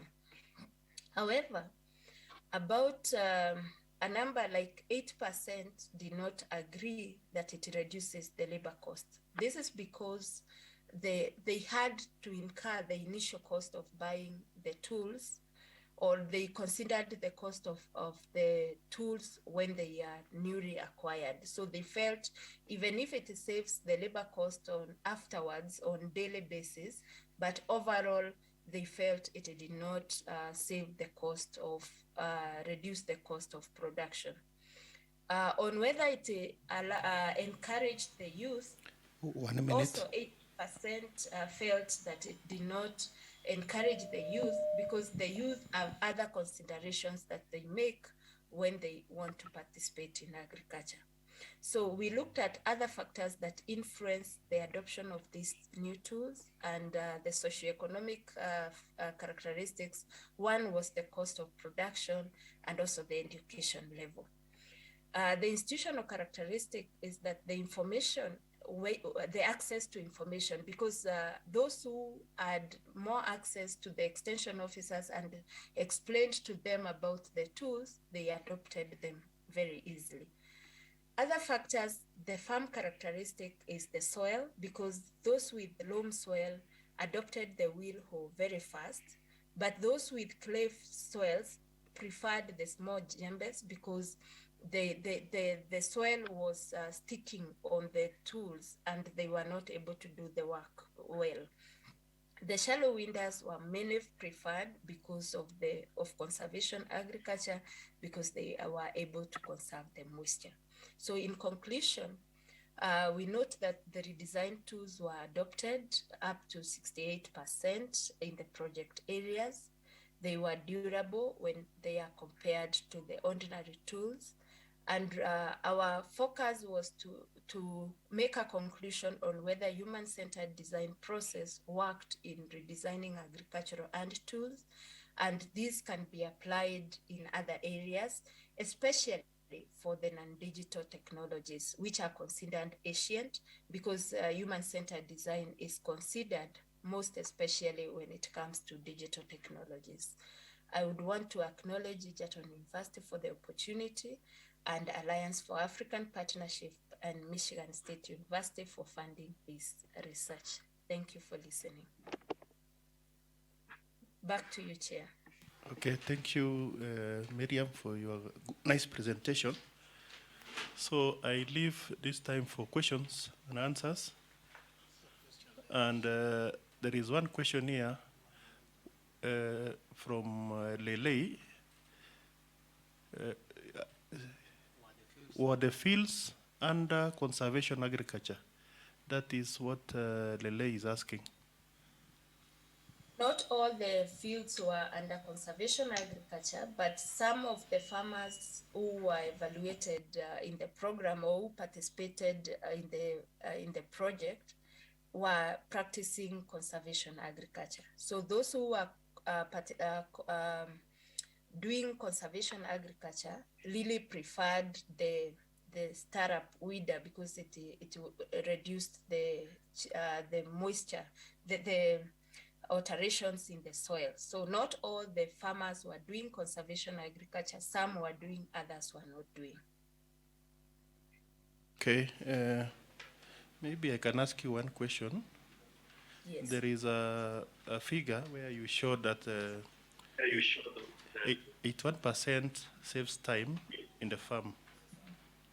Yes. Yeah, that figure.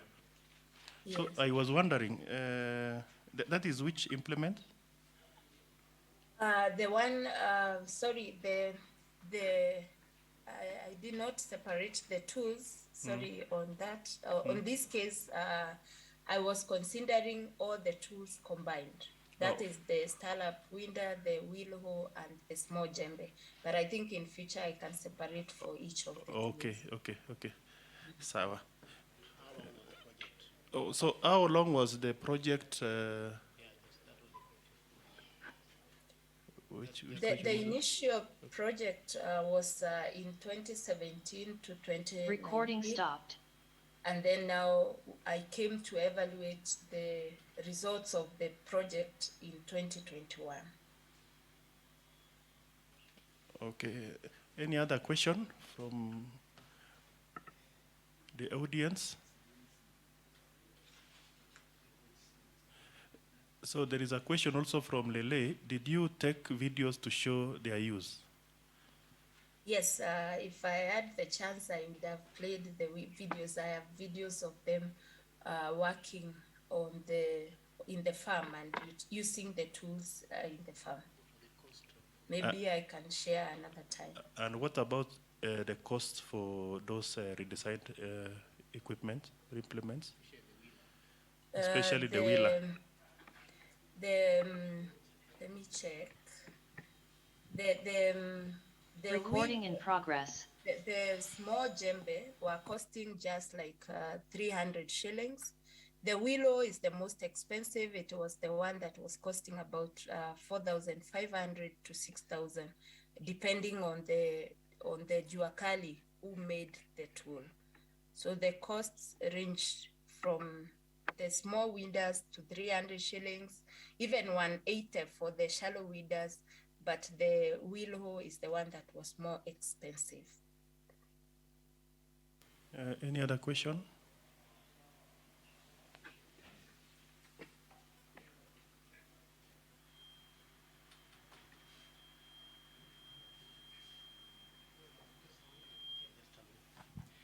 Just maybe one question, a clarification.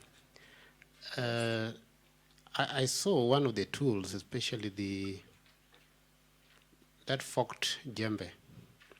You know, the one that has both a jembe and a fork. I think I've seen that earlier. I've seen it before. I'm wondering whether it was new in, the site where you're doing the study or what? Because I've seen it before. Yes, I know it's a common one, but the new one, the design was just the size of the handle, because the angle, that is the angle in which the handles were put, and also the frame, the structure of that one. That one is a common tool. The only thing that was designed were the handles, the angle in which they were input, and some few other design aspects, but it's a common tool. Okay. One more or two more?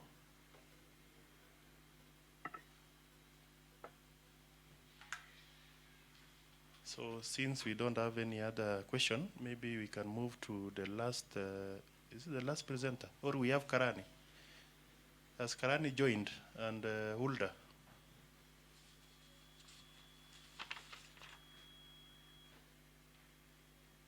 Thank you. Okay, thank you.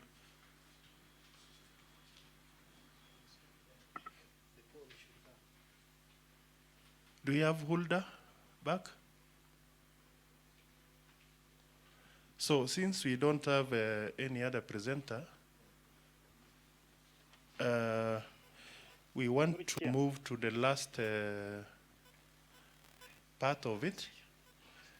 And that is the evaluation session or the polling session.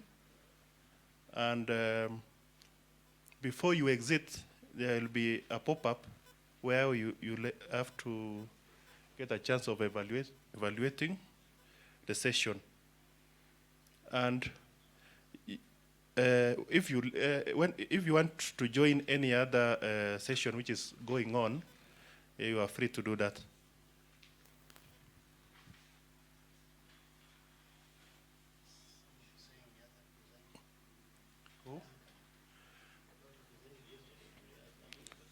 Who is that? Recording stopped.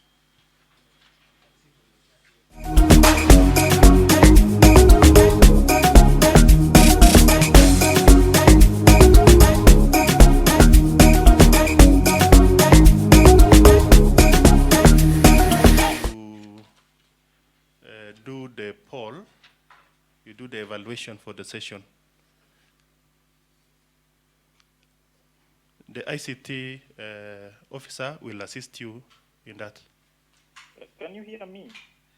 Yes, Duncan. Yes. Sorry, Chair. I'm here to present. I have sent a message in the public chat. Seems it was not seen. Yeah, but in this program, you're not. In this program, maybe you're supposed I to. am not in the program. Okay. I think there was some error in the program, but I was informed yesterday that I'm supposed to present in this room.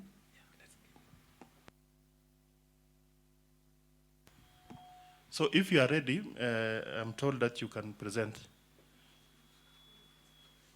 Okay. I think I indicated that I'd shared the slide. I don't know if your ICT team can upload it. I'm not able to upload it from my end.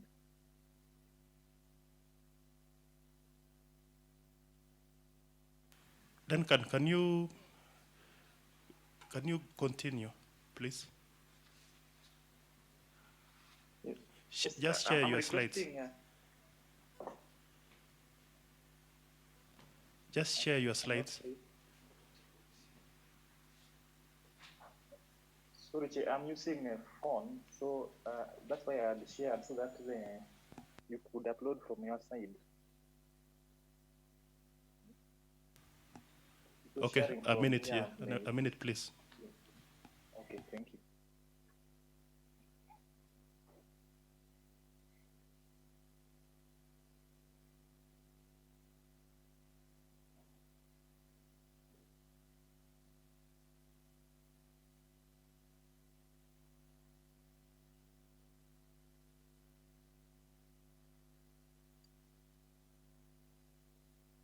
So Duncan. Yes, thank you. Yeah, you can see the presentation. Okay. Yes, I can see. Okay, so you have 10 minutes. Okay. You have 10 minutes for that presentation. Okay, thank you, Chair. Okay. Okay, my name is Duncan Oswon, and I'm presenting on the small-scale coffee process as financial performance effects of board diversity, evidence from Eastern Kenya, particularly Embu County. And the co-authors for this work is recording in progress. Dr. Gatimbu, Mr. Musafiri, and Professor Felix Ngetich. Next slide, please.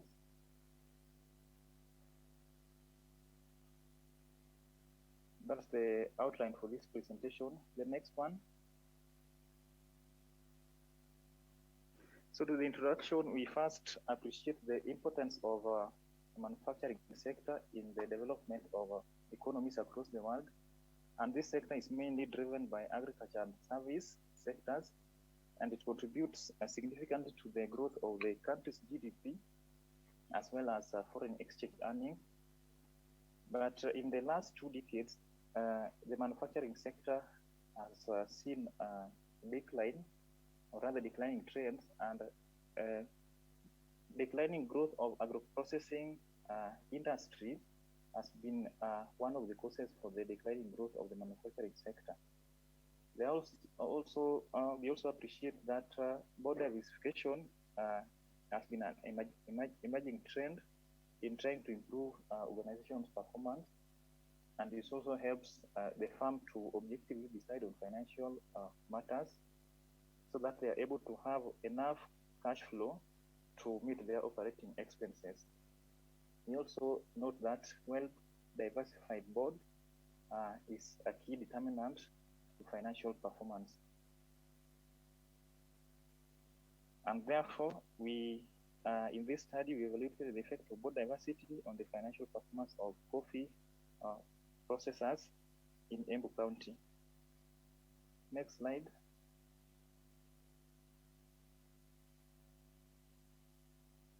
The study was conducted in Embu County, and the coffee farming covers that over 3,000 hectares, population of about 600,000, the temperature given there around 20.2 degrees Celsius, the rainfall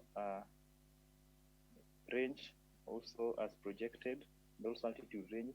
The main soil found in this region is the humid mixed soil with moderate to high inherent soil fertility.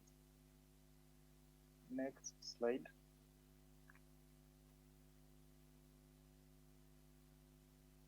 We did this in Embu County as it was convenient for us. The total number of coffee wet milk processors in this county are 56. Out of the 56, 9 did not have enough information we were looking for, and therefore they were excluded from the study, and we considered only 41 coffee processors. The design applied in this research was quantitative correlational research design. We used a questionnaire to collect the primary data, that is body information, and the data collection sheet we used to record the panel data, the 5-year panel data 2014 to 2018, secondary data. Next.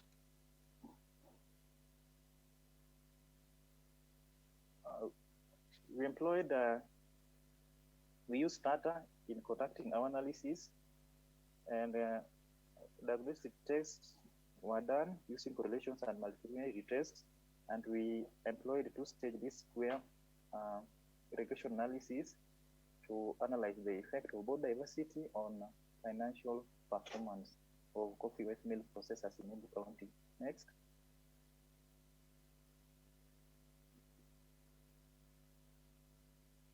The results, this table is a mean comparison or mean separation.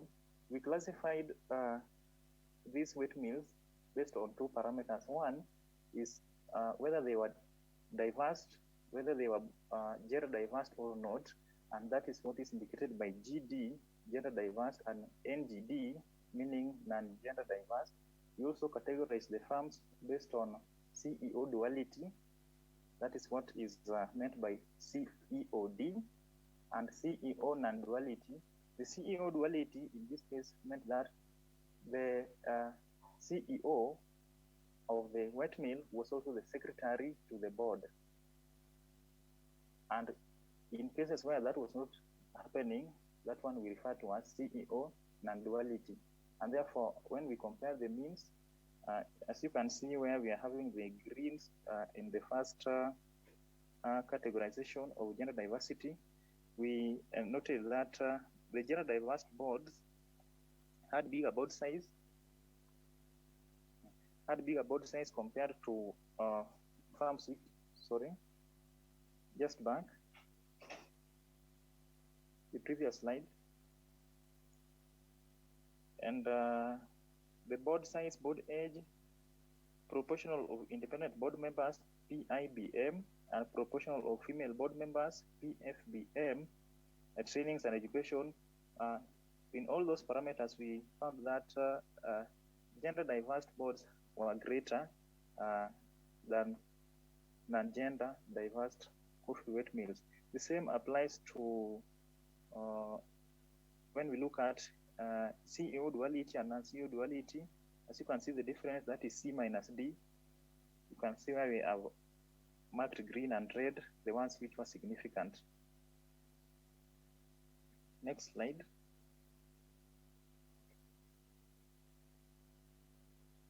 Now, prior to the two-stage least square regression, we conducted a correlation analysis and multicollinearity tests as shown, and we look at the tolerance level, that is the one over VIF. The threshold is met, and the correlation figures, the threshold also met, and therefore the data was plausible for regression analysis. And the next slide, we now have the two-stage regression analysis, that one. And the results here indicate that board age, proportion of independent board members, and proportion of female board members in the boards of these wet mills are all significant, with the p-value as shown, with board age being significant at 0.018, the second one 0.09 as indicated. However, we noted that a growth rate denoted by GR was a negative determinant of financial performance, as indicated with the red color. And farm size, farm age, these ones were positive determinants of financial performance of these wet mills. Next slide.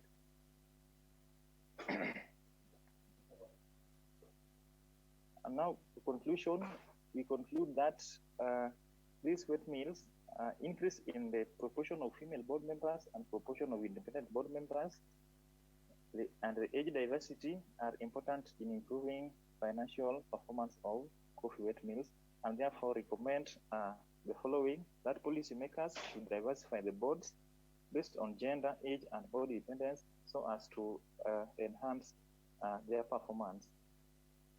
Next slide. I think the last one. Thank you very much. I appreciate University of Embu who funded the research, Embu County Government, Egerton University for the opportunity, and also Jaramogi Oginga Odinga University of Science and Technology.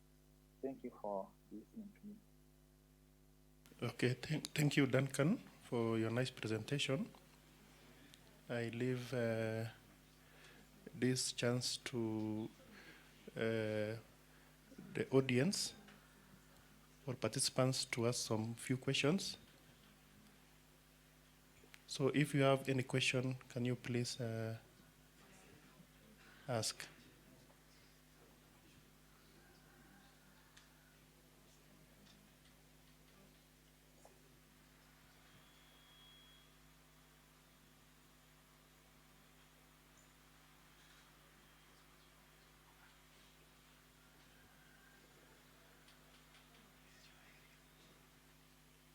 Any question?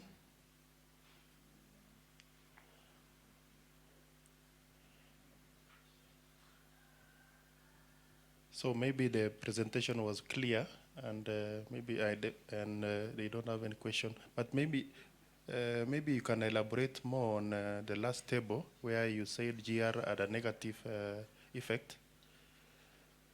Maybe you can explain that. So can I just put the table? Yes.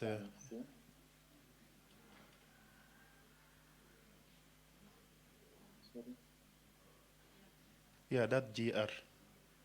GR is the growth rate. Mm-hmm. It had a negative effect on performance. What is the reason behind that? Yes. So you asking for why is it having a negative effect? What happens? This is how we measured the growth rate. Growth rate was measured as a revenue of like if we are measuring growth rate for a particular year, we will take revenue for that year, let's say 2020, then divided by revenue of the previous year, that is 2019, then -1. So when you look at this, it suggests that over the years there has been decline in revenue. And remember, our dependent variable here was return on asset. Yeah, and revenue is a function of return on asset. Therefore, as we are saying that the returns or revenue for the corporate use has been declining over the years, therefore, soon as they grow, the growth rate now has been kind of declining. And that's why it's having a negative effect, as shown in the table. Because I expected the returns to be more when the farm is growing bigger. Unfortunately, as we use the historical data, yes, the problem has been declining revenue. So we also expected that as the farm is growing, the revenues are increasing, but that is not the case. Seems there has been, the declining revenue has been accompanied with the declining growth rate. Okay, there is another question from Henry. Yes, thank you, Chair. Yeah, I would like to thank Duncan for the nice presentation. I only wanted him to confirm. I've seen farm age and farm size. Yes. I don't know whether Duncan treated them as dimensions of both size, both diversity, or as controlled variables in your study. Oh, thank you. These are control variables in the study, the farm age and the farm size, because they are not the same, so we controlled for them. You controlled for them, eh? Yes. Oh, fine. Thank you, Chair. Thank you. Yes, there is a question from Mutiaba in the chat. Yes. It says, why is the education not significant, and what could be the reason for that? Why education is not significant? Probably most of the board members of these organizations are farmers, and they don't have that much education. Actually, the criteria for their appointment is that you must have been a coffee farmer for a period of time, and you see, there's no that education. Most of them are just farmers, and they have experience in farming. So their education was really not significant in determining their financial decisions, hence the financial performance of these organizations. Okay, I hope Mutiaba, you are satisfied with that answer. Any other question? Thank you, Chair. Actually, why I asked it, I see the level of education.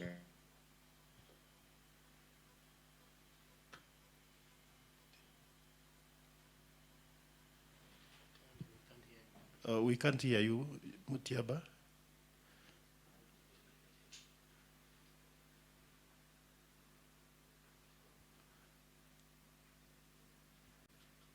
So, any other question? Because Mutiaba has some challenges.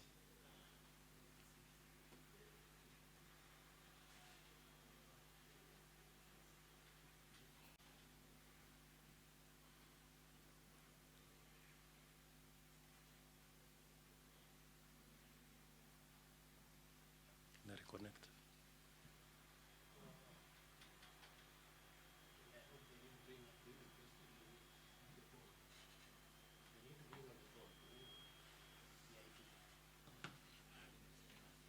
Okay, Mutiaba, you can ask a question again.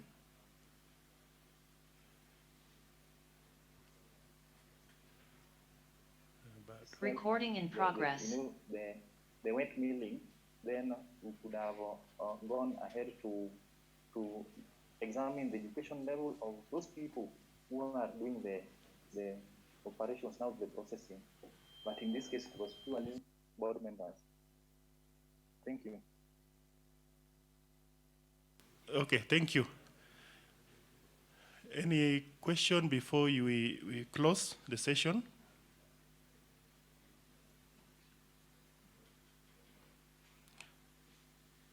So as you move out, make sure you do an evaluation. There is a poll. So there is a pop-up which will be initiated by our ICT department. So just do the poll. So thank you, Duncan. Thank you, Chair. So all participants are free to exit the breakout room. Yeah. Recording stopped. So we thank you for participating in this session. Thank you.